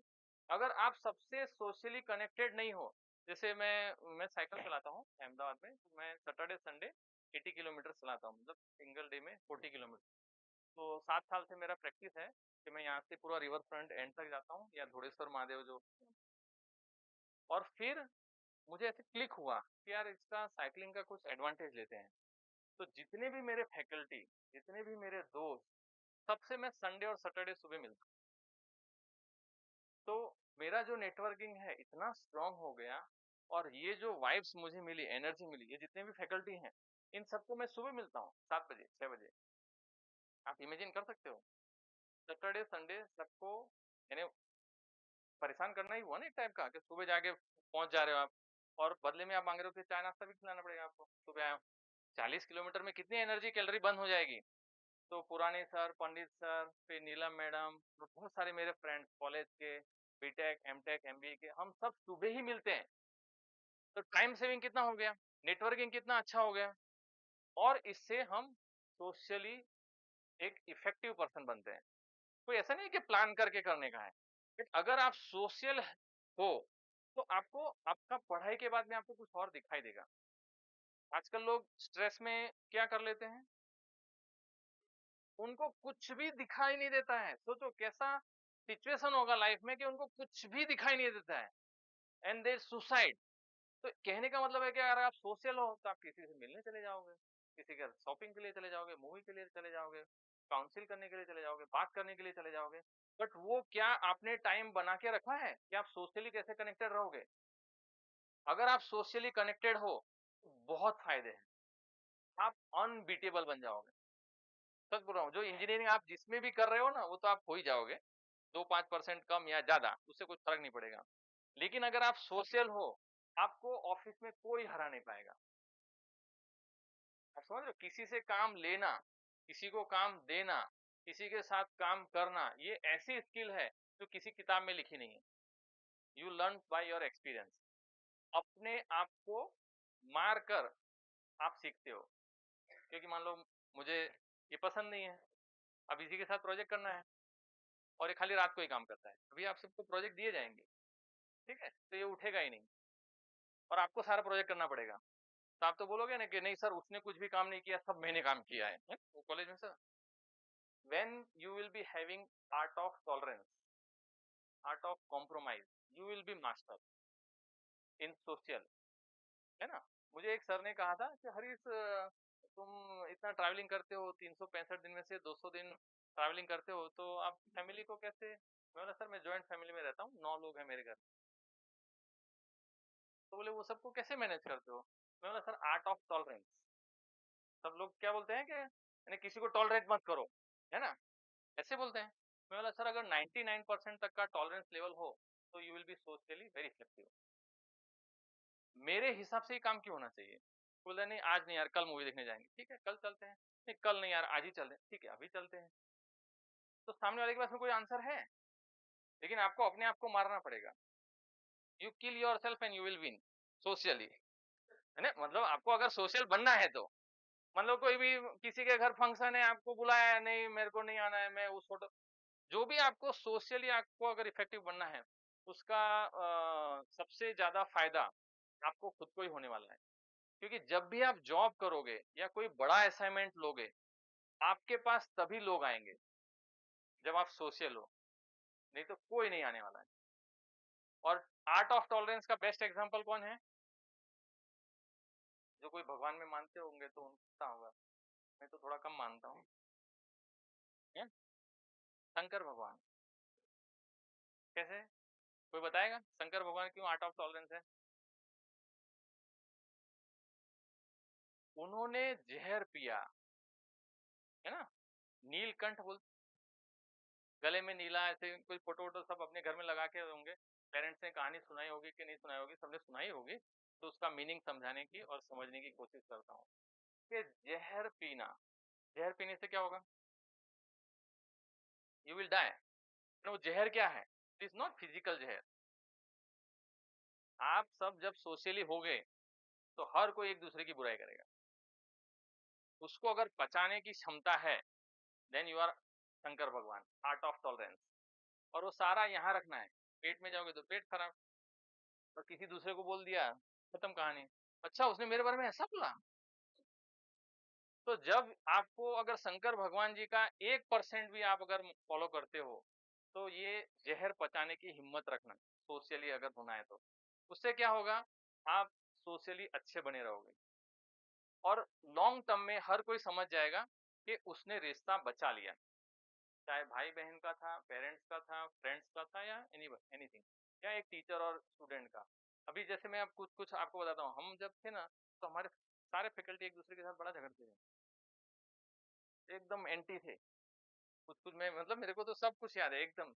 मैं बोला यार ये इसकी बातें इसके साथ करेंगे तो ये सब गुस्सा, उसकी बात उसके करें तो वो गुस्सा, बड़ा दिक्कत है। तो उसको बोलते हैं आर्ट ऑफ टॉलरेंस, है ना, कि नहीं यार तो ठीक है, कुछ सिचुएशन में ऐसा हो सकता है कि कोई दो एक दूसरे को पसंद नहीं करते हो, if you are master in that, आपको हर कोई पसंद करेगा। वो आपस में झगड़ेंगे लेकिन वो दोनों आपको पसंद करेंगे।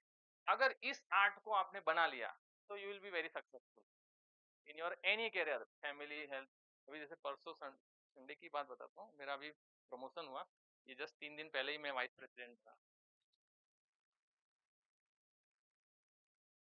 इतना बड़ा अमाउंट सैलरी में आया, वो तो मैं डिस्क्लोज नहीं कर सकता हूँ ना, तो इतना बड़ा अमाउंट आया तो फटाफट मैंने उसको ट्रांसफर कर दिया, मतलब सिस्टर को, ब्रदर को, कोई रिलेटिव को, ऐसे ऐसे करके लास्ट में मेरे पास खाली 1 लाख रुपया बचा। ठीक है, तो अब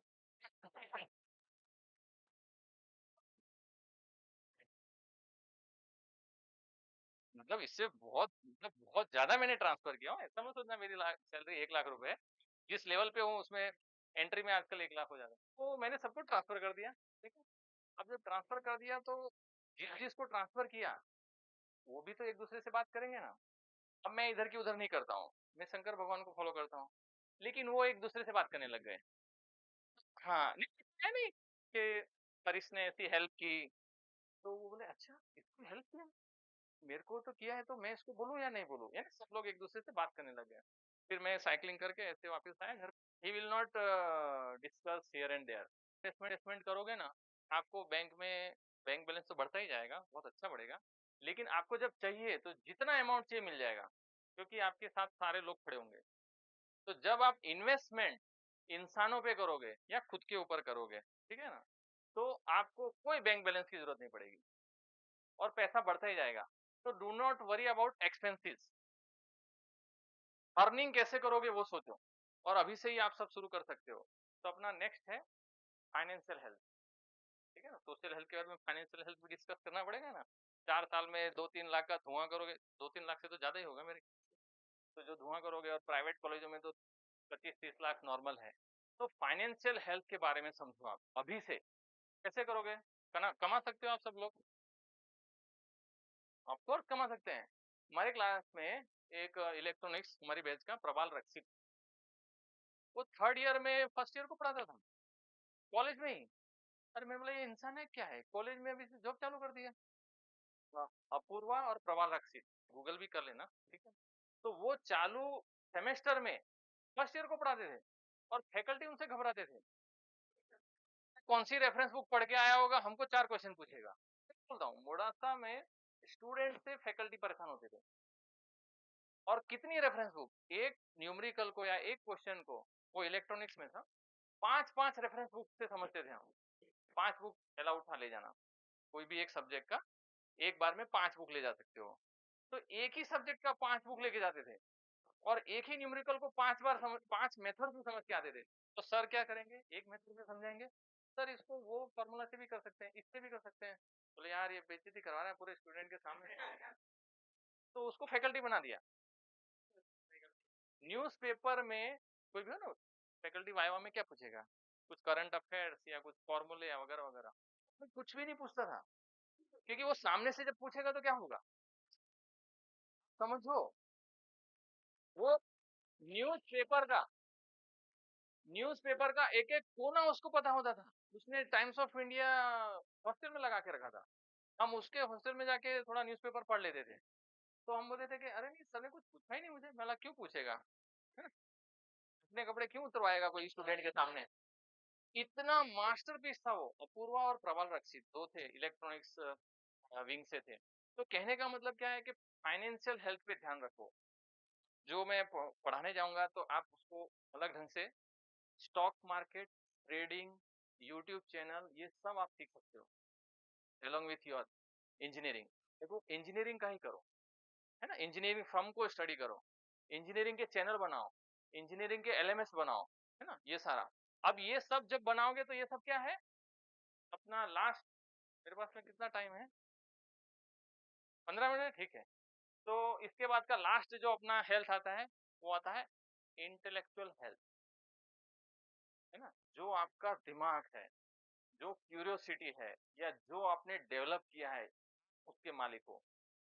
तो अगर आप ये सब चीजें इन्वेंट करते हो, जैसे मान लो आपने कोई बुक लिख दिया, आपने कोई चैनल बना दिया, आपने कोई मैनुअल बनाया, कोई मूवी बनाई, या कुछ आपने कुछ इम्प्रूवमेंट किया, कोई भी ऐसा चीज जो मार्केट में अवेलेबल नहीं है, और अगर आपने वो कर दिया, आप उसका कॉपीराइट ले सकते हो, और कोई भी उसको अपना अधिकार में नहीं ले सकता है। आप सोचो कंपनी में आप कहां से कहां पहुंच जाओगे। तो कल्पतरु के अंदर में अंडर माय नेम, मतलब मुझे अपना तारीफ करना नहीं चाहिए, लेकिन आप सबको बता देता हूँ, 2 मैनुअल पब्लिश किए, एक वाटर बिजनेस के लिए और एक ट्रांसमिशन लाइन बिजनेस के लिए, जिसका दिल्ली रजिस्टर्ड ऑफिस से हमने कॉपीराइट लिया है। और हमारे कोई भी कंपटीटर या इस ग्लोब में या इस गूगल में ऐसे मैनुअल अवेलेबल नहीं है जिसका कॉपीराइट हमको मिला है, जिसमें ऑथर हरीश जखमूला है। तो आप अपना अभी से स्टार्ट करो, कुछ लिखना शुरू करो। Writing is a skill. आपने आज जो भी सेशन में सीखा है, या कहीं भी बाहर ट्रैवलिंग करते टाइम, लेक्चर सुनते टाइम, आपने जो सीखा है वो आप डॉक्यूमेंट करना शुरू कर दो। 4 साल में एक ऐसा मैनुअल बनेगा, एक ऐसी स्टोरी बनेगी जो किसी के पास नहीं होगी। चैट जीपीटी और एआई कुछ नहीं कर पाएगा उसके सामने, ये याद रखना। मुझे वो सर का बहुत अच्छा लगा कि एआई और चैट जीपीटी आपकी कभी जगह नहीं ले सकते, इस जन्म में तो नहीं, लेकिन जो उसको जानता है वो आपकी जगह ले लेगा, क्योंकि वो इंसान भी है, टेक्नोलॉजी भी जानता है। तो आप अपना जो ह्यूमन ब्रेन है उसका यूज करना शुरू करो, डायरी लिखना शुरू करो, मैनुअल बनाना शुरू करो, एसओपीस बनाना शुरू करो, मॉड्यूल्स। हमने अपनी कंपनी में 60 से ज्यादा टेक्निकल मॉड्यूल्स बनाए हैं, और वो सारे module interactive, animation, with video, with quality, with safety और ऑडियो विजुअल के साथ में। करने की भी जरूरत नहीं है, खाली सुनना है। और वो लोकल लैंग्वेज में है और इंग्लिश में है। इससे पहले इंग्लिश में बनाया, इसके बाद में इंग्लिश में बनाया। अभी आप सोचो कि जो इस तरह से ट्रेनिंग मॉड्यूल डेवलप कर रहा है, ट्रेनिंग मॉड्यूल क्या है, आपने पूरा इंजीनियरिंग पढ़ा, लेकिन जब आप जॉब करने जाओगे तो बुक आपको डायरेक्ट हेल्प नहीं करने वाला है, आपको एप्लीकेशन, फंक्शन, वो सारे सीखने हैं। तो उन थियरी से जो भी हम प्रोजेक्ट करते हैं, उनके हमने ट्रेनिंग मॉड्यूल बनाए 30-30 मिनट के। तो जब हम ऐसे मॉड्यूल कंपनी में जाके बनाएंगे, और वो बनाने वाला कौन होता है, कोई भी आईटी, इलेक्ट्रॉनिक्स या एनिमेशन करने वाला, वो हमारे लिए बनाता है। उसको पूरा सिविल, मैकेनिकल, इलेक्ट्रिकल इंजीनियरिंग समझना होगा कि सीक्वेंस क्या है। वो एनिमेशन कैसे देगा। हम जब कहेंगे कि भाई हम ये पाइल कंस्ट्रक्शन कर रहे हैं, बिल्डिंग बना रहे हैं, पंप इरेक्शन कर रहे हैं, इलेक्ट्रिकल की सर्किट यहाँ से यहाँ पावर जा रहा है, वो सब कैसे, उसको समझना होगा भाई। इसके बाद ये नेक्स्ट स्टेप है। तो वो सारा आप सब लोग यहाँ पर अगर एक दूसरे के साथ में इंटीग्रेट हो जाते हो कि इलेक्ट्रॉनिक्स इंजीनियरिंग क्या है, मैकेनिकल इंजीनियरिंग क्या है, सिविल इंजीनियरिंग क्या है, और साथ साथ में साइकोलॉजी, बिहेवियर और कम्युनिकेशन क्या है, अगर इतना आपने पैकेज 4 साल में बना दिया। तो आप तो कोई भी कंपनी में आप 2 या 5 मिनट का इंटरव्यू लोगे ना तो तुरंत आपको ले लेगा, ठीक है ना। तो अब इसके बाद में मैं खाली एक और लास्ट स्टोरी सुनाऊंगा, उसके बाद में मैं क्लोज करूंगा, आपके क्वेश्चन आंसर के लिए ओपन करूंगा। कि मान लो अब आप सब लोग तैयार हो गए हो, 4 साल इंजीनियरिंग पूरा हो गया, 9 type of health you have learn, 9 different types of health. तो इंटरव्यू के लिए गए। अब मैं 12th के बाद में मैं एक इंटरव्यू देने के लिए गया था, सेल्समैन। मैं मतलब 5-6 महीने फ्री रहता हूँ, अच्छा कमा लेता हूँ, और इंजीनियरिंग का एडमिशन तो जुलाई अगस्त और सितंबर में भी चला जाता, बहुत पहले की बात बता रहा हूँ मैं, 96-7 की बात कर रहा हूँ। तो हमारे मार्च में एग्जाम पूरा हो जाता था, सितंबर अक्टूबर तक क्या करेंगे, कमाने के लिए मैं एक इंटरव्यू देने के लिए गया। इनफोर्स मार्केटिंग नवरंगपुरा में है, अभी नहीं है, इनफोर्स मार्केटिंग। तो उन्होंने हमारा इंटरव्यू लिया, ऐसे ही व्हाइट बोर्ड था और चौक रखा, वो मार्कर वगैरह, और लगभग 60-70 लोग थे इंटरव्यू देने के लिए आए थे। तो उन्होंने कहा कि आपको जो भी बनना है वो विश यहाँ पर लिख दो व्हाइट बोर्ड में। तो ऐसे लिखना चालू किया, 10-20-25 लोगों ने लिखा, व्हाइट बोर्ड ज़्यादा बड़ा नहीं, भर गया वो। फिर कुछ लोग आए, 3-4 लोग, सर ये तो भर गया है, इधर खड़े हो जाओ। फिर यहाँ से कुछ लोग आए, फिर से उन्होंने देखा, कहीं कॉर्नर में ऊपर नीचे ऐसे छोटे अक्षरों में अपना विश लिख दिया, ठीक है इधर आ जाओ। फिर कुछ लोग आए, बोले सर अब पूरा बोर्ड भर गया है, बोले इधर आ जाओ। फिर दूसरे आए, ऐसे करते करते कुछ ही लोग बच गए। फिर कुछ लोगों ने बोला सर ये तो पूरा भर गया अभी, बोले इधर आ जाओ। उसके बाद में कोई लड़का और एक लड़की आए, वो आए, उन्होंने क्या किया होगा, दस्तर उठाया, मिटाया, लिख दिया। समझ में आई बात? You have to make your own presence. किसी को भी अगर इरेज करना है, इसका मतलब किसी को खत्म करना नहीं है, प्रोसेस को रीडिफाइन करो, सोचने का तरीका बदल दो, काम करने का तरीका बदल दो। अपना नाम इस अर्थ में लिखना है, पहले इस इंस्टीट्यूट में, फिर इंडिया में, और फिर इस ग्लोब में। कोई भी आपको नहीं रोक सकता है। तो मैं तो चकित हो गया यार, इसने तो दस्तर ही मिटा दिया। ऐसा सोच तो आना चाहिए ना, अपने सोचेंगे ना कि नहीं मिटाने का है, वो भाई जी ने तो पूरा मिटा दिया, लिख दिया, अपना नाम लिख दिया, मेरी ये विश है। तो कहने का मतलब है कि जब आप 4 साल के बाद में तैयार हो जाओगे तो आपको अपनी सोच भी बदलनी है। ये 4 साल में तो बदलोगे ही, लेकिन जब कैंपस से कॉर्पोरेट में जाओगे तो इस तरह का माहौल नहीं होगा। इस तरह से जितना हम यहाँ पर सिखा रहे हैं, सर ने 14 दिन का प्रोग्राम डिजाइन किया। I have gone through that 14-15 pages, 2 घंटे 4 घंटे 6 घंटे का जो मॉड्यूल बनाया है सारा, इतना हमने 4 साल में कभी नहीं सीखा था, इतना ये 14 दिन में आप सबों को सीखने में आ चुका है। अभी आप रियलाइज करोगे या नहीं करोगे, सब कॉन्शियस माइंड में सारा रजिस्टर होता है, जो कुछ भी आपने सुना है सारा रजिस्टर है, सही टाइम पे वो काम में आ जाएगा। तो ये जो पूरा प्रोग्राम बनाया है, तो सोचो अगर कैंपस ने, कॉलेज ने आपके ओरिएंटेशन के लिए और इंडक्शन के लिए इतना प्लान किया है, तो 4 साल में कितना प्लान किया होगा। लेकिन आपका इंटरेस्ट होना चाहिए, आपके अंदर एनर्जी होनी चाहिए, आपके अंदर आग होनी चाहिए, तो आप उसको अच्छे से पार करोगे, और they will proud for you, institute, your family, your parents, सब आपको प्राउड फील करवाएंगे कि हाँ ये मेरा बच्चा है या ये मेरी बच्ची है, मेरा लड़का है या मेरी लड़की है।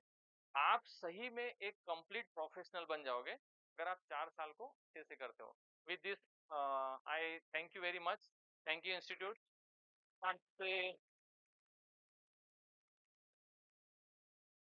सुनने के लिए, समझने के लिए, और कुछ बिटवीन द लाइन इधर उधर हो गया हो तो उसको इग्नोर करना, ठीक है। Thank you. किसी को कुछ भी पूछना है तो पूछ सकता है, एनीथिंग प्लीज।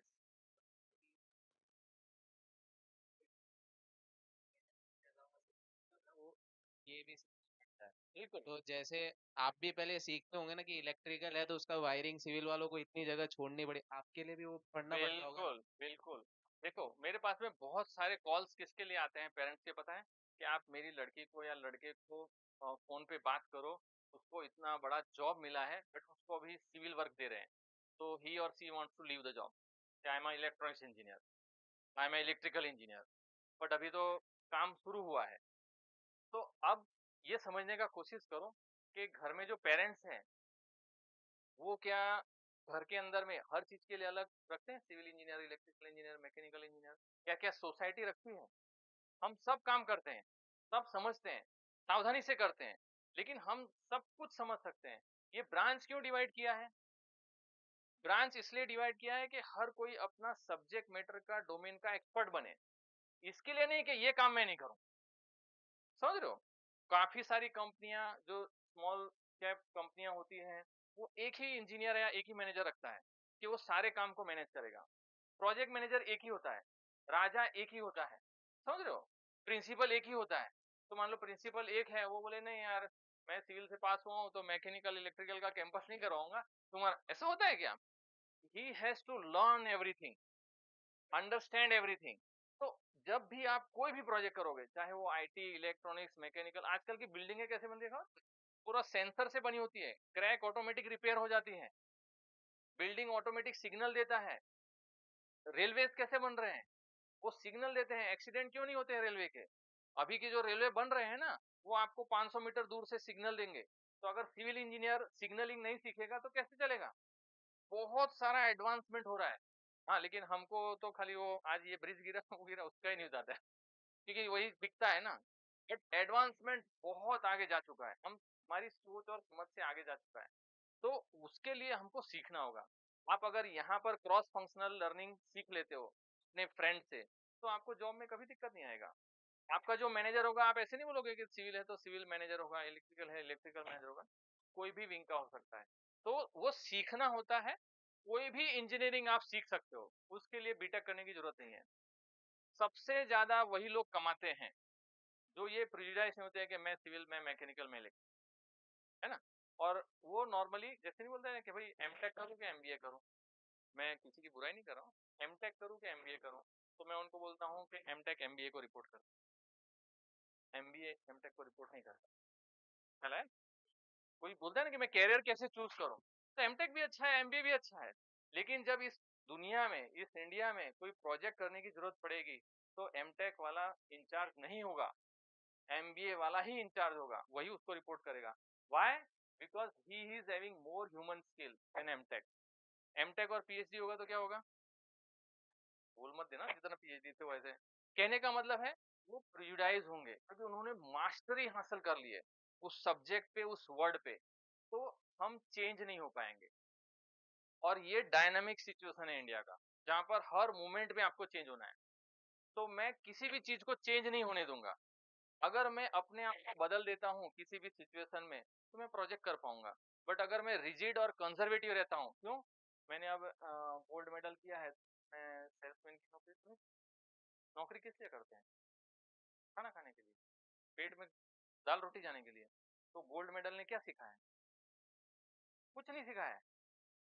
आप अगर मान लो कि गेट क्लियर कर लिए, डॉक्टरेट हो गए, और आप बोल रहे हैं कि भाई आपको यहाँ पर ये सॉफ्ट बेचने हैं, सॉफ्ट सेल करने हैं, आपको ईगो आ रहा है कि यार मैं तो डॉक्टरेट किया हूँ, ये मुझे बेचूंगा। अरे मुझे बेचते बेचते पूरी कंपनी चला सकते हो? क्या पढ़ाई की आपने? तो जो भी डिसीजन लेना है वही आपको आगे जाके रिजल्ट देगा। तो आप कोर एक्सपीरियंस ले सकते हो, कोर जॉब भी कर सकते हो, लेकिन अगर कोर जॉब अवेलेबल नहीं है तो कोई भी जॉब कर लो, क्या फर्क पड़ता है? जैसे मैंने एमटेक डिजाइन, एमबीए मार्केटिंग में किया है, दोनों में से कुछ भी काम नहीं करता मैं, समझ रहे हो? बीटेक का ही काम कर रहा हूँ, लेकिन पूरी कंपनी और जितने आसपास में हैं, सब खाते हैं मुझसे, क्योंकि एमटेक एमबीए का स्किल यूज करता हूँ मैं। वो स्किल के लिए है। मास्टर स्किल एक्वायर करने के लिए करते हो, एमबीए स्किल एक्वायर करने के लिए करते हो। जरूरी नहीं है कि फिर मैं सेल्समैन ही बनूं या मार्केटिंग ही करूं। आज आप सबके सामने मैंने अपना मार्केटिंग किया है, ऐसा सेशन इससे पहले मैंने कभी नहीं दिया है, और शायद दोबारा भी कभी ना दे। बट मुझ में कॉन्फिडेंस है कि मैं दे सकता हूँ, वही मैंने एमबीए से सीखा। अगर आप में कॉन्फिडेंस आता है तो वो पढ़ाई है, और अगर नहीं आता है तो कुछ भी नहीं है। तो इस तरह से आपको 4 साल क्लियर करना है, ठीक है? Any other question? या प्लीज। सर जैसे कि आपने बोला कि आपके अंडर 500 पीपल काम करते हैं और अभी आप रिसेंटली वाइस प्रेसिडेंट बने, तो अच्छा है, कॉन्ग्रेचुलेसन सर। Thank you. पर आप में ऐसा तो क्या है कि आपके साथ में हो गए जो वाइस प्रेसिडेंट बन सकते थे पर आप बने, तो आप में हमें या फिर हमें ऐसे क्या लाना चाहिए कि हम गुड लीडर बन सके या ग्रेट लीडर बन सके सर? Thank you. जैसे मैंने अभी कहा ना कि कर भगवान बनना पड़ेगा भाई। Art of tolerance, art of compromise, best human being, humble, professional, दूसरों को सिखाने वाला, पंडित सर और पुराने सर जैसा एग्जाम्पल सेट करने वाला।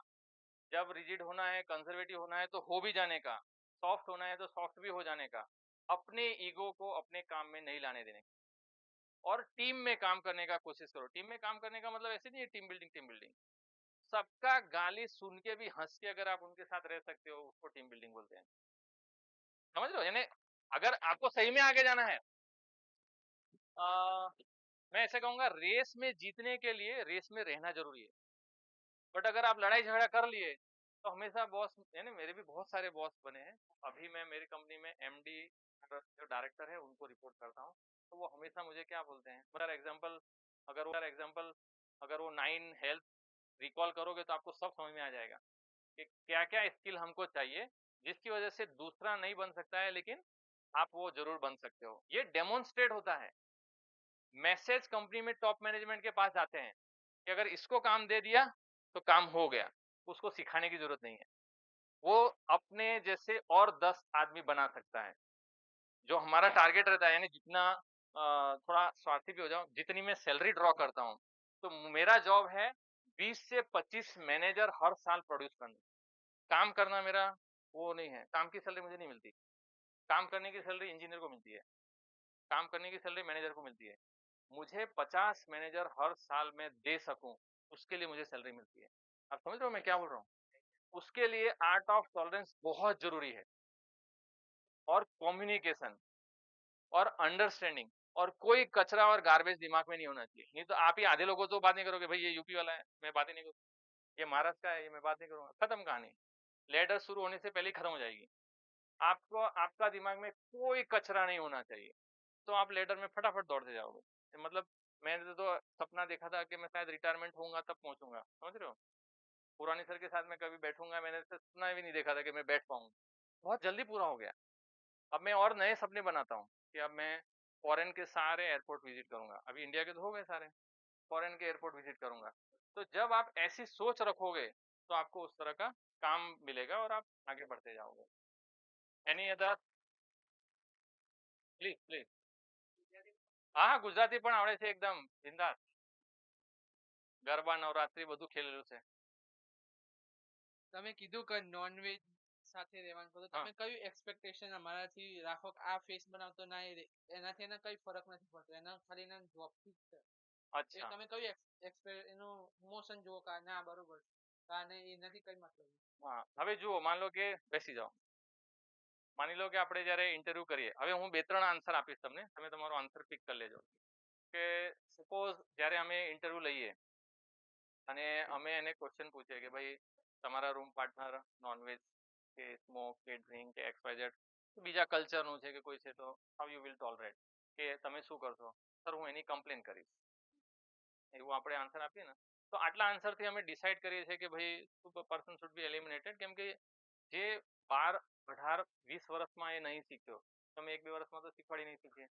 તો અમે દર વખતે જ્યારે પણ કેમ્પસમાં પહેલા અમે ઓરિએન્ટેશન આપીએ છીએ, એના પછી કેમ્પસ લઈએ. એટલે કોમનમાં અમે આમ જ કહીએ છીએ કે ભાઈ now you all will be under the sun in field and with diverse people. મતલબ એની જે લેંગ્વેજ, એનું કલ્ચર, એમનું ખાવાનું પીવાનું બધું જુદું રહેશે. આવી જગ્યામાં જઈને તમારે કામ કરવાનું છે. તો જો એ માણસ આટલું સાંભળીને પણ ના સમજી શકે, દેટ મીન્સ કે he is or Har IQ is very લો. કે અગેન કે સર મને ત્યાં ટ્રાન્સફર આપી દો કે હું અહીંયા કામ કરીશ, તો અમે એમને એલિમિનેટ કરી દઈએ. અને પર્સન જો કે sir now I will try to learn and adjust, तो वी वेलकम देम इमीडिएटली कि सर मेरा अभी तक तो ऐसा नहीं है, आपसे मैंने सुना तो मैं एडजस्ट करने का ट्राई करूंगा या मैं सीखूंगा. तो मैं हमेशा एक कोट बोलता हूँ कि 100 बार सीखना है तो 100 बार सिखाएंगे, बट अगर नहीं सीखना है तो दूसरा मौका नहीं देंगे. चला है? कोई भी कैंपस से आता है तो हम यही बोलते हैं कि अगर किसी को सीखना है तो 100 बार सिखाओ, बट अगर इसमें अकड़ है कि मुझे नहीं सीखना है तो दूसरा चांस नहीं देंगे, आउट। तो जो कोई भी वैल्यूज हैं, मोरल है, वैल्यूज हैं, एथिक्स हैं, वो एकदम हाई रखने के। कोई वेज नॉन वेज, कोई भी कास्ट, कोई भी लैंग्वेज, कोई भी अमीर गरीब, ये सारे जो कोर्ट है ना वो गेट के बाहर उतार के कॉलेज प्रीमाइसिस में 4 साल रहने, और जब आप नौकरी करने जाओ तो भी वो घर छोड़ के आने, घर में जाके फिर से ओढ़ लो, कोई दिक्कत नहीं है। कोई भी ऐसे कॉमन प्लेस पे यू कैन नॉट कमेंट। तो जो सीखना चाहता है हम उनको भी बताते हैं कि if you want to adjust, हम आपको बताएंगे कि कैसे होना है एडजस्ट, और हम उसके बाद में उसका एकोमोडेशन भी चेंज कर देते हैं। बट हम पहले देखते हैं कि क्या ये सीखने लायक है या ये बदलने लायक है। 2-3 और क्वेश्चन पूछ के हम उस आइडिया लगा लेते हैं कि हाँ ये चेंज हो सकता है, तो हम उनको भी मौका देते हैं। तो एम आई आंसर्ड, मैं तुम्हारे क्वेश्चन का आंसर दे पाया या कुछ और पूछ रहे थे? ऐसा हो गया, ठीक है, okay, thank you and congratulation. Thank you, thank you. Any other question please, last.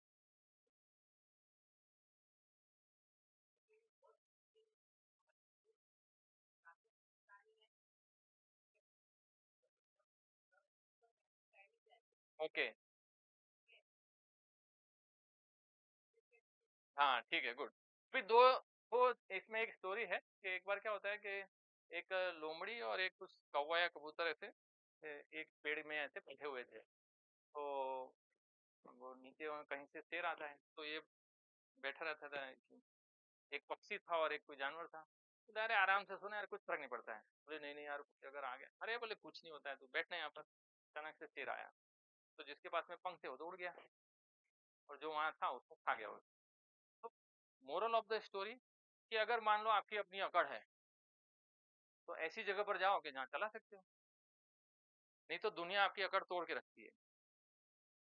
घर वाले भी तोड़ेंगे, ऑफिस वाले भी तोड़ेंगे, और सोसाइटी भी तोड़ेगी। अगर आपके पास में ऐसे पंख हैं कि आप हाईएस्ट पोजीशन पे रहते हैं, वो जैसे आज मैं हूँ, ठीक है, मैं हाईएस्ट पोजीशन पर हूँ, मुझे किसी को निकालना है तो मुझे किसी को पूछने की जरूरत नहीं है, आई टर्मिनेट हिम, कभी तुम्हारी सर्विस की रिक्वायरमेंट नहीं है। तो either you be in that position कि जहां आप डिसीजन मेकर हो, और जब तक आप ऐसे डिसीजन मेकर की पोजीशन में नहीं आते हो तब तक आप सीखो कि कैसे वहां तक पहुंचना है। तो अगर आपके पास में पंख है आप उड़ जाओगे, फिर आपको खा नहीं पाएगा। नहीं तो कॉर्पोरेट वर्ल्ड है, कोई भी खा जाएगा। अरे भाई वो झगड़ा किया था, तुम पहले उसको निकाल दो। सर लेकिन उसका गलती नहीं, अरे गलती नहीं था, तुम उसको पहले बाहर निकालो। हम हार्ड डिसीजन लेते हैं। तो जब अगर हम किसी और के पास साथ में एडजस्टमेंट नहीं हो पा रहे हैं, तो हमको ऐसे काम करने चाहिए जिसमें मुझे दूसरे के साथ काम ना करना पड़े। जैसे फाइनेंस है, नंबर फिगर है, डिजाइन है, जहाँ पर आपको अकेले काम करना है। तो you choose your profession in a such a manner, जहाँ पर आपको अकेले काम करना है, आपको किसी का सुनना नहीं है, और आप अकेले ही परफॉर्म करके आगे बढ़ सकते हो। ऐसे है ना बहुत सारे, जैसे टीटी अकेले खेलते हैं, है ना, कैरम अकेले खेलते हैं, पर क्रिकेट फुटबॉल टीम में खेलना पड़ता है। तो आप ऐसे प्रोफेशन चूज करो जहां पर आप अकेले हो, और या तो आप ऐसी पोजीशन में आ जाओ जहां पर आप टॉप में हो, तो आपको सबको सुनना पड़ेगा। तो यही सॉल्यूशन है। हाँ प्लीज बोलो। हेलो। हाँ प्लीज। अगर आपकी सैलरी से 1 महीने के लिए कहीं भी मैं घूमने जाना चाहूँ तो कितनी अच्छी तरह से घूम पाऊंगा?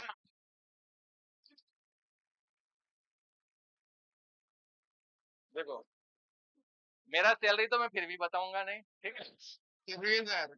लेकिन ये याद रखना कि घूमने के लिए सैलरी की नहीं, कंपनी की जरूरत होती है ना? घूमने के लिए आप अपने दोस्त के साथ में चाय की टपरी में जाके 2 रुपए की चाय पियो, आपको स्वर्ग का सुख आएगा। बाकी आप वो 5 लाख 10 लाख का रोमन जर्मन और लंदन घूम के आओगे ना, तो परेशान हो जाओगे कि यार यहाँ के लोग तो मुझे लगे ही नहीं इंसान, इनमें कोई है ही नहीं, कुछ भी नहीं है इसमें।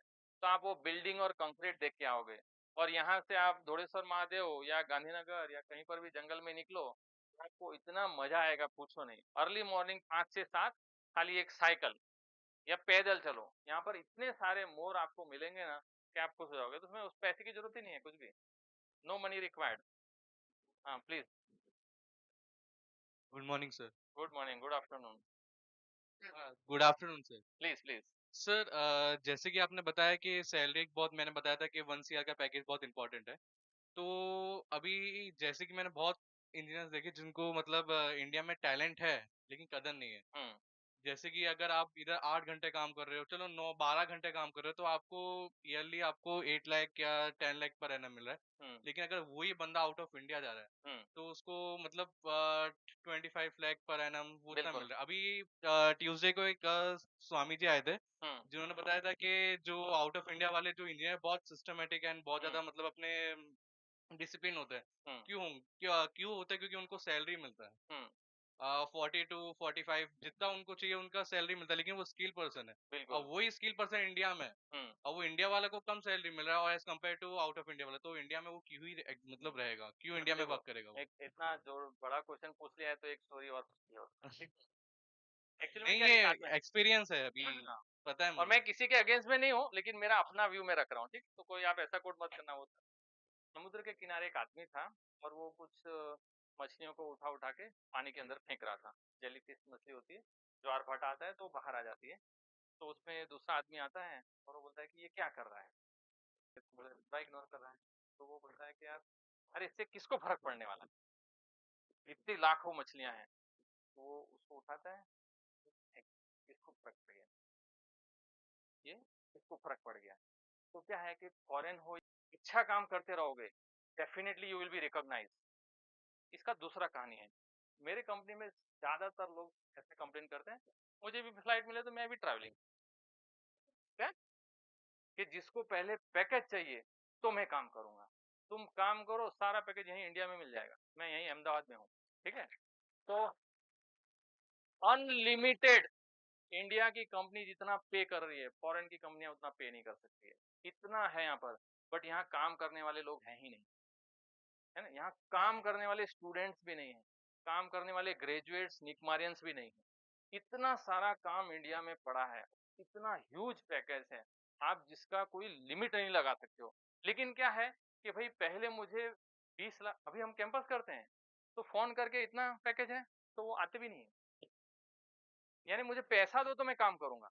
अरे तुम काम करो यार, पैसा झक मार के आएगा, अभी आएगा ऐसा जरूरी नहीं है। It is a law of averaging. ये टेस्ट मैच है, टेस्ट मैच तो वैसे भी बंद हो गया, ना कोई देखता है ना कोई खेलता है। But life is a test match, IPL का 2020 नहीं। और जो धीरा होता है ना, तो रबड़ी और पनीर बनता है, बाकी दूध का उबाल आता है और गिर जाता है। तो क्या बनने का है वो डिसाइड करो। यहाँ पर कोई भी फील्ड हो, आईटी हो, civil, mechanical, electrical, even non engineering, वो भी लाखों करोड़ों रुपए कमा सकता है। Commerce graduate, they are running the company, commerce graduate. लेकिन क्या है कि हम पहले बोलते हैं कि पहले मुझे ये दो फिर मैं ये करूंगा। इससे स्वार्थी कोई चीज हो सकती है? फर्स्ट जॉब में मैंने 5,000 पे किया था, यार मुझे जॉब दे दो, मुझे सैलरी भी नहीं चाहिए। ये मेरे वर्ड्स से। यहाँ पर सिटी रत्न बंगलोज है ना, बाहर जाके देखना, किसी को याद है? न्यू सीजी रोड में city Ratna bungalows was my first job, जहां मैं 24 घंटे और 30 दिन काम करता था। अमावस की एक दिन छुट्टी मिलती थी, उस दिन बिल बनाता और 5,000 रुपए दिए थे और मैंने कहा था मुझे सैलरी नहीं चाहिए। तो वो टाइम तो मैं ऐसा सोचता था कि सूरज होगा कि नहीं होगा। तो ऐसा सूरज उगा है कि जितने मेरे फॉरेन के फ्रेंड्स हैं वो बोलते हैं यार अब वापस नहीं आ सकते, ना इधर के रहे ना उधर के रहे। 90 नहीं 100% मेरे जितने भी फ्रेंड्स हैं वो बोलते हैं हमको इंडिया में आना है और यहाँ जॉब करनी है। बट वो कहीं के नहीं रहे, क्यों पता है? ये रूल्स बताएंगे, हम 6 बजे के बाद काम नहीं करेंगे, हम संडे, हम मंडे, हम हैप्पी बर्थडे, हम इलेक्शन 2 अक्टूबर। तो फिर क्या होगा? करना चाहिए, मैं ऐसा नहीं बोल रहा हूँ कि मैं उसके खिलाफ नहीं हूँ, ये सब भी करना चाहिए। बट हम डेवलपिंग कंट्री हैं, हम डेवलप कंट्री नहीं है। तो किसी को तो अपना पसीना झोंकना पड़ेगा, किसी को तो हार्डवर्क करना पड़ेगा और कम पैसों में करना पड़ेगा। लेकिन मैं नहीं कह रहा हूँ अभी बस ऐसे लेक्चर देने का मैं सैलरी ले रहा हूँ, कोई काम नहीं करता है, चला है ना। आपको काम सिर्फ 5 साल करना होता है, 0 to 5 years। 5 साल के बाद में आपको काम को मैनेज करना होता है, 10 साल के बाद में मैनेजर को मैनेज करना होता है और 20 साल के बाद में ऐसे जुमले देने होते हैं, सैलरी आपको मिलता है अपने आप। समझ में आया? तो जो लाइफ का जो ग्राफ है, life cycle and product life cycle हम बोलते हैं कि 0 to 5 years you become technically so much sound कि आपका कोई दूसरा सब्स्टिट्यूट ना हो। यार इसको क्वेश्चन पूछो ये आंसर देगा, इसको मिक्स डिजाइन दो ये दे देगा, इसको प्रोग्रामिंग करो ये फट से कर देगा, 1 हफ्ते का काम 1 घंटे में कर देगा। मेरा एक फ्रेंड है, उसको स्विट्जरलैंड से जॉब से क्यों निकाला पता है? उसका दिमाग ज्यादा है। ये उसने कहा, मैंने नहीं बोला हूँ, कि वो जिस कंपनी में था तो उसको वहां की लैंग्वेज नहीं आती थी, तो उसको बैक ऑफिस में रखते थे। तो ये लोग कंसल्टेंसी प्रोवाइड करते थे और उसमें प्रोग्रामिंग बनाते थे, ठीक है। तो प्रोग्रामिंग बनाते टाइम में 3 महीने 6 महीने का ये लोग पैसा लेते थे कंपनी से, और ये कंपनी सर्विस प्रोवाइड कर रही है, तो ये 1 दिन में प्रोग्राम बना देता था। बोलता था ऐसे नहीं, you have to take 3 month, don't do so fast. बोले तुम्हारा IQ बहुत ज्यादा है, so your service is not required. 3 महीने में काम करो, 1 दिन में काम मत कर दो। और वो सर का one of the favourite student, पुरानी सर का, भमिधिपति बी श्री राम किरण, उसने वहां पर जाके MS किया, यहाँ पर IIT कानपुर में PhD में एडमिशन लिया, LD से MTech transportation gold medallist, BTech gold medallist. उसको इसके लिए निकाला गया कि उसका दिमाग ज्यादा है। तो फॉरेन कंट्रीज और इंडिया, भाई कोई कंपैरिजन नहीं है। दिमाग की बात करता हूँ मैं, बाकी ठीक है पैसा होगा वहां पर बहुत सारा, लेकिन दिमाग जितना इंडिया में है उतना किसी के पास भी नहीं है। और फिर खाली दिमाग नहीं यार, इंडिया देखो यार, बर्फ भी मिलती है, रेगिस्तान भी मिलता है, और वो समुद्र का किनारा भी मिलता है। स्कूबा डाइविंग करो, ट्रैकिंग करो, चिट चैट करो, गरबा करो, दिवाली करो, होली करो। फॉरेन में जाके मेरे को कॉल करते आधे आधे 1 घंटे बात करते हैं, सर यहाँ कोई बात करने वाला नहीं, किससे बात करूं, वी आर सोशल एनिमल। और ये मैं ऐसे मतलब कोई भी बिल्कुल मजाक में नहीं बोल रहा हूँ, ये मेरे 25 साल का एक्सपीरियंस में शेयर कर रहा हूँ। उनको कोई बात करने वाला नहीं मिलता है फॉरेन में। आप कर सकते हो, आप पे कितनी कलमें लगेगी ना आपको पता भी नहीं होगा, कि अगर आप किसी से जबरदस्ती बात करते हो तो, या जबरदस्ती इन्वॉल्व होने की कोशिश करते हो तो ये इंडिया है, इंडिया में सब कुछ एवरीथिंग इज पॉसिबल। लेकिन जो डिसिप्लिन है लाएगा कौन? हमको ही लाना पड़ेगा। हम करेंगे धीरे धीरे तब तो होगा ना। अगर मेरी कंपनी में आज मेरे साथ में कुछ गलत हो रहा है और मैं कंपनी क्विट कर दूं, तो कंपनी को बदलेगा कौन? अंदर लड़ेंगे तब तो कंपनी सुधरेगा ना। अब अगर मुझे फॉरेन कंपनी में या कहीं पर ज्यादा पैकेज मिल रहा है तो मिलेगा ही ज्यादा पैकेज, वहां पर मैं चला जाऊंगा। बट फिर यहाँ का क्या, यहाँ का जो हम नमक खा रहे हैं उसका क्या? आप फॉरेन से हर साल नहीं आ सकते हो घर में। आप अगर कोई कंपनी में ज्वाइन किए तो उस कंपनी से वीजा XYZ बहुत सारा बनाना होगा। मैं आपको वो साइट दिखा रहा हूँ जो किसी को नहीं पता है। आप किसी भी कंपनी में जाते हो तो उड़ के नहीं आ सकते हो, आपको क्लियरेंस लेना पड़ेगा, टिकट बुक करनी पड़ेगी, और वो एक एक टिकट 1.5 2 2.5 लाख की होती है। यहाँ इंडिया जैसा नहीं है कि बस्ता उठाया मेरे को काम नहीं करना है दुष्ट चले गए। मेरे कुछ फ्रेंड्स की डेथ हो गई है फॉरेन कंट्रीज में, सिर्फ फॉर पैकेज। क्या हुआ और मर गए, वो डेड बॉडी भी वापस नहीं आ रही है। आप समझ लो, फॉरेन कंट्री मतलब ऐसा नहीं है बॉर्डर क्रॉस करो तो यू डोंट नो क्या होगा। सब कुछ अच्छा ही है, मैं एक्सट्रीम केसों का डिस्कस कर रहा हूँ कि everything is available in India. But आपको कंसिस्टेंट रहना होगा, परसिस्टेंट रहना होगा, और जो कुछ भी सीखा है उसको इम्प्लीमेंट करना शुरू करो। और खाने के लिए सिर्फ दाल रोटी चाहिए, है ना। और इतने सारे लोग हैं, मैं नहीं मानता कि दाल रोटी का भी दिक्कत हो रहा होगा। हमारे टाइम में तो हम सही में नमक रोटी खाते थे,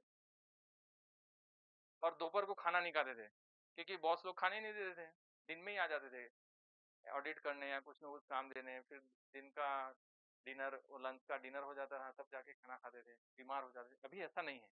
तो इंडिया में अगर आप कुछ चेंज लाओगे तो यू विल बी रिकॉग्नाइज। आज मैं यहाँ पर आके प्राइड फील कर रहा हूँ कि मैं यहाँ पर कुछ सेशन दे रहा हूँ। फॉरेन से आप यहाँ पर आओगे भी नहीं, खाली घूमने के लिए आओगे 7 या 14 दिन और डॉलर उड़ाने के लिए, इट्स नथिंग एल्स। फिर आप वापस चले जाओगे। तो where is work life balance? Life of will का एक स्टोरी है जहाँ पर आप सोशल, फाइनेंशियल, इकोनॉमिकल, हर तरह का हेल्थ आप मेंटेन करते हो। कोई भी व्हील, लाइफ का व्हील तब चलेगा जब आपके पास में सब कुछ है। अगर फाइनेंशियली आप बहुत स्ट्रांग हो गए बट आप सोशली जीरो हो गए, आपके पास पेरेंट्स नहीं है, पेरेंट्स यहाँ पर हैं वो वहाँ पर नहीं है, what will you do with that money? Poona में मेरा एक फ्रेंड है, उसका वहाँ पर एक एरिया है पूना में, एंटायर एंटायर सिटी, मतलब वो वहाँ का जो एरिया है, जैसे यहाँ पर सैटेलाइट ऐसा है, उसमें सिर्फ ओल्ड एज पेरेंट्स रहते हैं, या तो मदर या तो फादर या तो दोनों या तो अकेले, और वो सिर्फ चिल्लाते और रोते रहते हैं।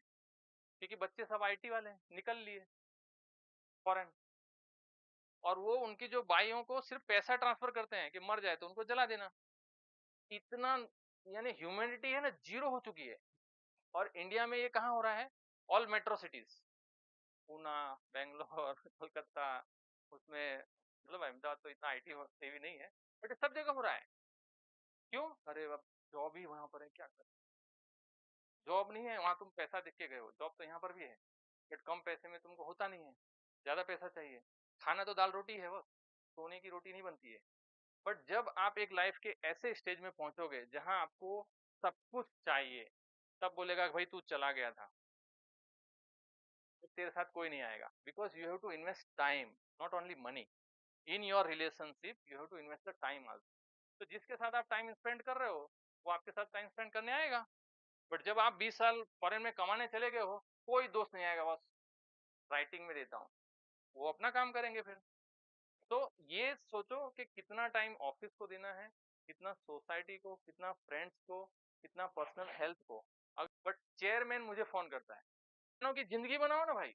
पुराने सर, जितना इनको नॉलेज है ना, इतना पूरे ग्लोब में किसी के पास नहीं होगा। इंडिया की बात तो छोड़ो, 97 से 2001 में हम सर को सुनते थे तो हम पागल हो जाते थे कि यार हम सिविल इंजीनियर हैं कि आईटी और प्रोग्रामर हैं हम। इतना प्रोग्रामिंग उन्होंने हमको पढ़ाया है। और आज मैं देखता हूँ कि आज अगर आईटी इंजीनियर को भी पूछूं तो वो भी नहीं आएगा उनको, जितना सर को पता है। वीबी, वीसी लैंग्वेज, ऑटोलिस्ट, सी, सी प्लस प्लस, कितना सारा प्रोग्रामिंग भर भर के। तो यहाँ पर अगर आप सीखना चाहते health, financial health, intellectual health, emotional health, social health, with their importance with us. And corporate life very well. Thank you so much, sir. Corporate life very well. Thank you so much, sir. And give him a big round of applause for giving him time for us. Program દરમિયાન જેટલા લેક્ચરો આપણે સાંભળ્યા એ કદાચ એમની પાસેથી in essence he has integrated all the things without not having references that beyond what has happened. Second choice મારી એવી છે કે હું એવું કહી શકું છું કે કદાચ 10,000 રૂપિયા દઈ, 20,000 રૂપિયા દઈ, 30,000 રૂપિયા દઈને તમે કોઈ ટ્રેનિંગ સેશન એટેન્ડ કરો, એમાં આ પ્રકારની વ્યક્તિ જે આટલા ઉચ્ચ હોદ્દા ઉપર છે અને તમારી જોડે એક ભાઈ તરીકે વાત કરે છે, એક પોતાનો અનુભવ શેર કરે છે. Never this has happen, right? So thank you, sir, for being with us.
Now let us wrap this session with a beautiful Shayari again at last.